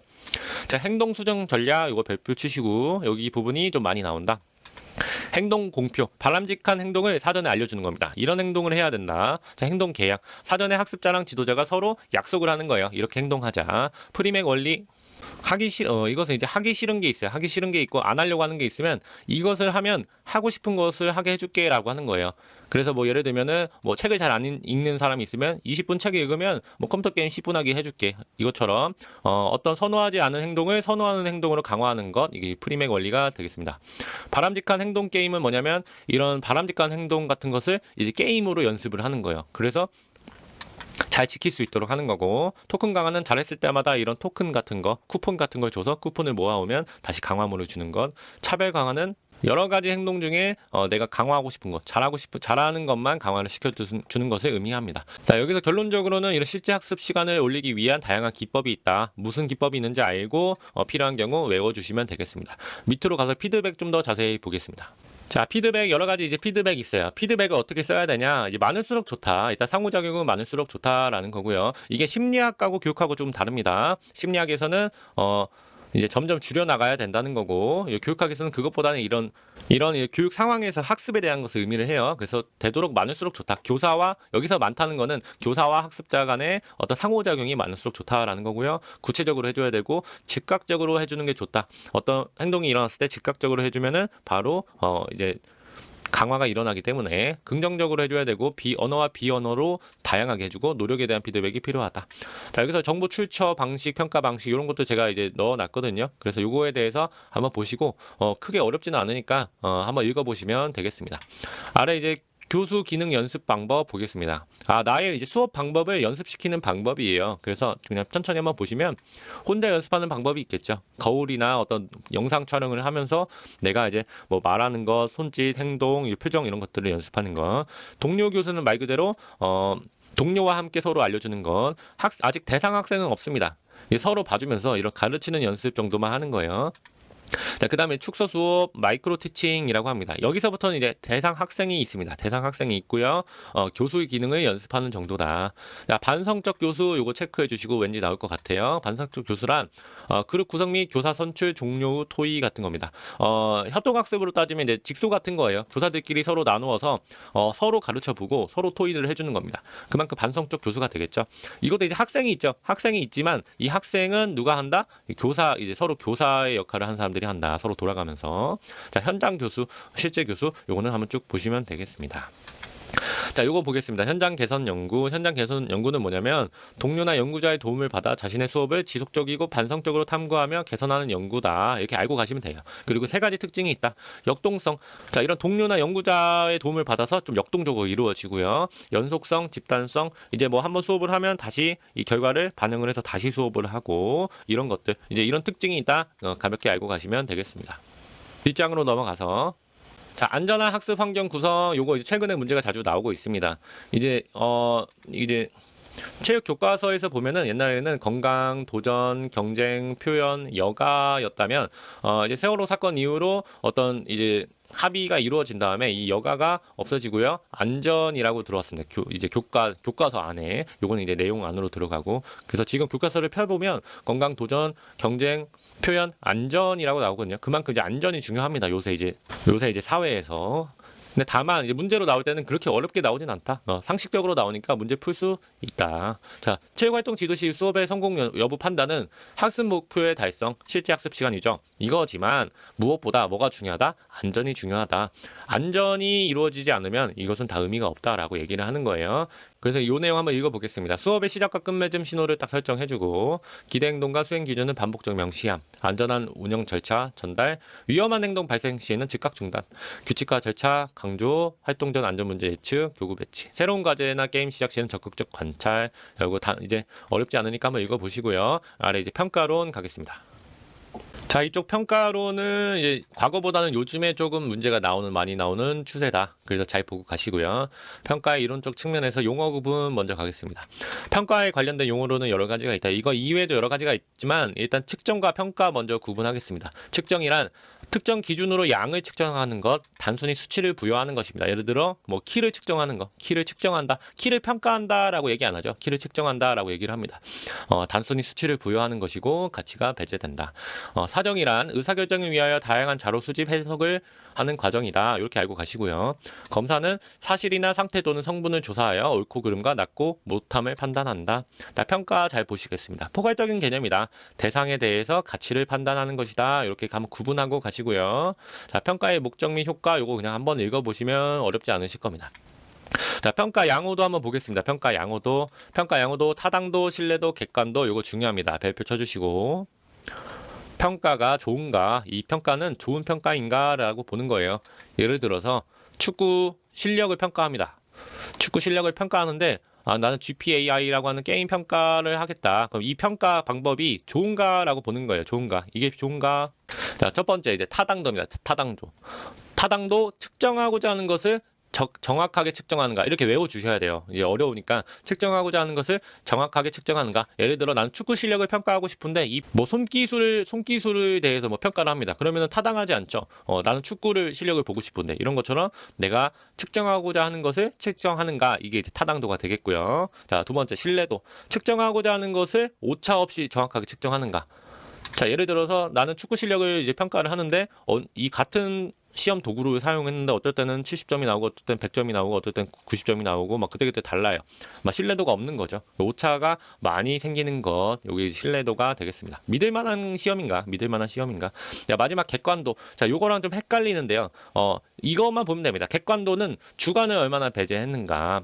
자, 이것을 평가하는데 사람마다 달라요. 어떻게 긍정적으로 생각하는 사람이 있고 부정적으로 생각하는 사람이 있다면 사람마다 막 다릅니다. 평가를 했으면. 그러면 이 평가 도구가 객관도가 좀 부족한 거겠죠. 그래서 타당도, 신뢰도, 객관도 먼저 이제 구분하고 가시고요. 자, 내용 타당도 준거 구인 요거는 아직 문제는 안 나왔는데 어렵게 나오면 나올 수가 있으니까 한번 보고 가겠습니다. 자, 내용 타당도는 뭐냐면 검사 문항이 특정하려고 있는 내용을 얼마나 대표하는가 이거든요. 예를 들어 축구, 뭐 패스, 슛, 드리블이 있다. 그러면 여기서 얼마나 그 문항들이 이것을 이제 내용을 얼마나 정확하게 측정하는가라고 하는 겁니다. 자, 준거 타당도는 뭐냐면 준거 도구가 있는 거예요. 준거 도구가. 예를 들어 전 세계적으로 유명한 코치들이 사용하는 뭐 평가 기법이 있다. 예를 들어 뭐 모르지만 그런 게 있다. 그러면 이것과 우리가 지금 사용하는 것과 얼마나 관련이 있나, 얼마나 상관계수가 있나를 보는 거예요. 그래서 이거랑 상관계수가 아주 높으면은 이것도 쓰기 좋은 도구가 되겠죠. 그만큼 측정 결과가 준거가 되는 다른 도구, 사람들이 많이 쓰는 어떤 그 대표적인 도구랑 관련이 있나, 이것이 이제 준거 타당도가 되겠고요. 자, 구인 타당도는 특성을 정의하고 그 구성 요인을 얼마나 잘 측정하는가입니다. 조금 헷갈릴 수 있는데, 축구 실력에는 대표적으로 뭐 전술이라든지 신체적 기능이라든지 뭐 상황 판단이라든지 이런 것들이 나는 대표 특성 요인이라고 생각을 한다. 그리고 이 시험 도구가 이것을 얼마나 잘 측정하는가, 요것이 이제 구인 타당도가 되겠습니다. 자, 내용 타당도는 다소 헷갈리시면은 아예 그냥 이 내용을 그냥 외워버리시는 것도 괜찮을 것 같아요. 자, 아래로 내려가겠습니다. 자, 이제 평가의 기능에 따라서 이제 진단, 형성, 총괄로 나눈다. 이것도 별표 쳐주시고 매년 나올 수 있다. 가장 중요한 내용입니다. 자, 언제 하는가에 따라 달려 있는 거예요. 뭐 하기 전에, 하는 중에, 끝나고 나서 그냥 진형총 이렇게 외워주시고, 진단은 학습자를 진단을 하는 거예요. 어떤 상태에 있는지. 그래서 지도 전략을 수립을 하고 수업을 하면서 얼마나 잘 따라오는지 하는 평가가 형성평가가 되겠습니다. 그리고 이제 일정 과정이 끝나고 얼마나 달성했나를 보는 것이 총괄 평가가 되겠다. 자, 요거는 이제 어렵지는 않은데 잘 나오니까요. 꼭 잘 알고 가시면 되겠습니다. 자, 아래로 내려가겠습니다. 자, 다음은 평가의 실전적 측면입니다. 여기서는 이제 여기도 중요하니까요. 별표 쳐주시고, 자, 평가 기준에서 이제 준거지향, 규준지향 요거 구분 먼저 하시겠습니다. 준거지향, 규준지향. 자, 준거지향은 준거가 있는 거예요. 절대평가. 자, 규준지향은 상대평가다. 이렇게 외워주시고 가겠습니다. 준거지향, 절대평가, 규준지향, 상대평가. 외우기 어려우시면 그냥 상규 이제 누구 이름 같죠? 상규 이렇게 외워주시고요. 자, 절대평가는 어떤 숙달 수준을 평가하는 거고, 상대평가는 개인차를 변별합니다. 그러니까 등수를 내는 거죠. 자, 자기지향평가는 그냥 따로 알고 계시면 돼요. 자기지향평가는 스스로 평가하는 것이다. 스스로 평가하면 얼마나 내적 동기가 올라가겠죠. 이런 것을 위해서 하는 평가가 자기지향평가다. 자, 평가 유형에서 이 수행평가 요즘에 이제 자주 출제가 됐습니다. 별표. 수행평가는 뭐냐면, 자, 이제 평가하겠습니다라고 하면은 사람들이 어떻게 생각해요? 뭐 긴장하죠. 긴장하고 잘 못합니다. 그래서 평가하겠습니다 하고 평가는 이제 평가를 위한 평가가 아니라 그냥 수업을 쭉 하는 거예요. 우리가 이제 스포츠 지도를 쭉 하고 있으면 거기서 내가 수업 중에 그냥 관찰을 하고 요것을 이제 평가로 사용하는 겁니다. 뭐냐면 학습 과제를 수행하는 과정이나 실제 상황에서의 결과를 보고 이를 판단하려는 평가 방식이다라고 하는 거예요. 맥티케라고 하는 학자는 실제 평가라고 얘기를 했습니다. 이것도 이제 수행평가의 한 종류죠. 학습자가 배운 내용을 언제 경기 상황에서 구현하는 정도. 그러니까 예를 들면 우리가 축구를 연습을 했어요. 그러면 자, 오늘은 이제 패스 평가를 해볼 거야라고 이제 평가를 위해서 하는 것이 아니라 축구 패스를 알려줬으면 그냥 경기를 해보는 겁니다. 경기를 해서 그냥 지도자가 경기 상황에서 그 선수가 얼마나 패스를 잘하는지, 그 상황에서 얼마나 잘하는지를 평가를 하는 거고요. 이것이 이제 실제 평가다라고 얘기를 하는 겁니다. 어렵진 않죠. 자, 다양한 평가 기법 여기 이제 중요하니까 여기도 별표. 자, 구분하고 가야겠습니다. 첫 번째 체크리스트, 평정척도 요거 먼저 보겠습니다. 체크리스트는 특정 기준을 나열한 목록에 예, 아니요 또는 우수, 보통, 미흡을 체크하는 정도. 사용하기에 편리하고 신속한 확인이 가능하고 양적, 질적 요소가 측정이 가능하다. 그냥 예, 아니요라고 하는 거예요. 체크하는 거예요. 예를 들면 이제 배드민턴 평가를 한다. 그러면 손목을 잘 사용하는가? 뭐 일정 거리만큼을 보낼 수 있는가? 이런 식으로 해서 예, 아니요 하고 이렇게 체크 칸을 만들어 주는 겁니다. 손목을 잘 사용하는가? 잘 사용하는 것 같아. 몇 미터 이상을 보냈나? 못 보냈어. 이렇게 바로바로 체크할 수 있게. 자, 신속한 확인이 가능하겠죠. 그리고 그 칸을 늘리면 우수, 보통, 미흡으로 할 수도 있고, 자, 질문을 질적으로 구성을 하면 질적 요소도 측정이 가능하다. 뭐 신뢰도 이런 걸 떠나서 일단은 가능하다라고 하는 거예요. 자, 평정척도는 뭐냐면 질문의 만족, 보통, 불만족 같이 선택하는 겁니다. 우리가 예를 들어 뭐 설문조사를 하면 자, 헝그리 스포츠 이제 무료 강의가 좋다고 생각하는가? 그러면 좋다고 생각한다, 보통이다, 나쁘다 이렇게 생각을 하는 거야. 그리고 이제 체크를 하는 겁니다. 자, 체크리스트랑 다른 거는 뭐냐면 한 번 더 생각을 하게 만듭니다. 이 질문에 대해서 본인이 어떤 가치 판단을 하는 거예요. 이것은 그것을 판단해서 했나 안 했나 단순히 체크하는 수준이라면 이것은 한 번 더 생각을 하고 한 번 더 생각을 하고 이제 체크를 해야 된다. 자, 보시면 질적 질문에 양적 답을 할 수 있다. 그리고 편리하고 불연속의 행동을 관찰할 수 있다라는 겁니다. 평정척도 이렇게 구분하고 가시고, 자, 루브릭 보겠습니다. 루브릭 앞에서 나왔죠. 수행 수준을 특정 기준에 따라 먼저 나누고 이를 달성했는지 평가하는 것이다. 자, 지우고, 자, 예를 들어 축구라고 우리가 축구를 본다. 그러면 패스, 드리블, 슛, 규칙. 그래서 패스 30점, 드리블 30, 슛 30, 규칙 10점이다. 패스는 뭐를 하면 30점. 좀 부족하면 27점. 좀 더 부족하면 24점. 이런 식으로 해서 기준을 나누고요. 나중에 합치는 겁니다. 패스는 27점, 드리블은 24점, 슛은 몇 점이다 하면은 합쳐서 총 88점이다. 이런 식으로 합쳐주는 것. 이게 이제 루브릭이 되겠습니다. 그러면 이것은 뭐냐면 학습자에게 일종의 피드백 정보의 효과가 있다. 야, 이렇게 미리 주면은 나는 패스에서 이 정도만큼 해야 27점을 맞는구나 라고 알 수가 있겠죠. 이것도 어떤 피드백 정보가 된다는 것과 이것을 더불어서 자기 주도적인 학습이 가능하다는 장점이 있다는 게 이제 루브릭이 되겠습니다. 자, 관찰법은 말 그대로 관찰하는 거예요. 관찰하여 평가하는 것이고 적극적 의도가 있다. 그만큼 관찰하는 사람의 주관이 들어갈 수 있겠죠. 그래서 객관적 사실과 주관적 판단을 혼동하지 않아야 함. 자, 오른쪽으로 가서, 자, 학습자 일지 마찬가지로 학습자의 진행 및 학습 내용을 상세히 기록하는 자기 기록 방법이다. 포트폴리오 같은 거예요. 어떤 활동 후의 특성을 기록하는 데 유용하다. 자, 면접과 설문지 한번 보시면 되겠습니다. 그렇게 어렵진 않아요. 자, 스포츠 교육자의 전문적 성장 한번 보겠습니다. 스포츠 교육인은 어떤 성장하는 과정에서 이런 형태를 보인다. 자, 요거 이제 옛날에 나왔었는데 요새 다시 생활체육 전문체육 내용이 좀 나오면서 이제 이 문제가 다시 나올 수도 있겠다라고 생각이 돼서 넣어놨습니다. 이런 스포츠 지도사들은 어떤 형식적인 성장을 보일 수가 있다. 제도화된 교육으로 성적 학위 자격증을 취득하는 것을 의미를 한다. 우리가 스포츠 지도자 자격증을 따는 게 이제 형식적 성장이 되겠죠. 자, 무형식적 성장과 비형식적 성장. 무형식적, 공식화된 교육기관 밖에서 행해지는 조직적인 학습 기회, 세미나, 워크숍을 의미하고, 비형식적, 일상적인 경험을 얻는 배움의 형식이다. 그래서 이렇게 이 내용도 한번 알아두고 가시면 좋을 것 같습니다. 자, 마지막으로 이제 내려가서, 자, 스포츠 관련 법과 제도 보겠습니다. 자, 일단 스포츠 관련 제도는 수시로 개정이 되죠. 국회에서 이제 필요에 따라서 개정을 하니까 책으로 이제 찍어 놓으면은 수정을 하기가 좀 어렵습니다. 그래서 카페에다가 올려놨거든요. 이렇게 QR코드로. 예, 그때그때 제가 최신화되면은 그 정보를 이제 들어와서 보시면 될 것 같고요. 자, 21년도 이전까지는 학교체육진흥법과 국민체육진흥법에서 한두 문제 이상씩 고루 출제가 되었다. 네, 거의 여기서만 나왔다. 근데 이제 22년도 작년에 이제 스포츠 기본법, 체육시설법 이런 게 나왔죠. 자, 이거 왜 나왔냐면, 자, 문재인 정부에 와서 이제 문재인 공약에 스포츠 관련법을 이제 재개정하겠다, 한번 뜯어 고치겠다라고 해서 뜯어 고쳤습니다. 그래서 지금은 이제 학교체육진흥법, 국민체육진흥법 이렇게 나눠져 있었는데 좀 이런 형식으로 나누고 싶었던 것 같아요. 학교체육, 생활체육, 전문체육, 장애인체육, 스포츠 기본법, 스포츠 클럽법 뭐 이런 식으로, 그리고 체육인 복지법, 시설법. 그래서 이렇게 나누었는데 스포츠 기본법하고 시설법은 작년에 22년 5월에 시험을 봤으면 그 전에 개정이 됐어요. 그래서 이게 문제로 나왔습니다. 작년에 처음으로 문제가 나왔고요. 생활체육진흥법, 스포츠클럽법, 체육인 복지법 요거는 개정일이 6월이었습니다. 6월. 그래서 문제로는 안 나왔어요. 근데 만약 23년도에 법 관련 문제가 나온다면 이쪽에서도 나올 수가 있겠다.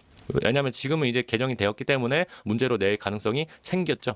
그래서 이쪽으로 나올 수도 있기 때문에 좀 보고 가셔야 되고, 다만 이게 새로 나오는 법들은 그렇게 어렵게 나오진 않는다. 그래서 뭐 딸딸딸 외우는 게 아니라 그냥 한번 쭉 보고 이해하고 가시면 되겠습니다. 좀 양이 좀 많아지고 있어서 좀 다소 지금 어렵다라고 생각이 좀 들고요. 플러스 이제 법 나왔으면 이제 제도나 정책 관련해서도 지금 문제가 출제가 되고 있어요. 국민생활체육진흥공단에서 하는 이런 정책들, 뭐 바우처라든지 행복 나눔 무슨 프로그램이라든지 뭐 다양한 국민 체력 인증제 같은 거, 이런 것들 어디 들어가시면 국민체육진흥공단 여기 들어가시면 제도 이제 지금 실시하고 있는 제도 안내가 있습니다. 거기 들어가셔서 한번 보고 가시면 어렵진 않으니까요. 한번 보고 가시면 될 것 같습니다. 네, 이상으로 이제 스포츠 교육학 강의를 마치겠습니다. 긴 시간 이제 강의 들어주셔서 감사드리고요. 이쪽 부분은 이해를 먼저 하고 암기를 하는 게 중요하다. 그래서 강의를 여러 번 들으시면서 이해를 먼저 하고 그 다음에 시험 좀 전에 가셔서 암기 위주로 하시면 어렵지 않게 접근하실 수 있을 겁니다. 네, 23년도 시험 꼭 합격하시길 바라겠습니다. 감사합니다.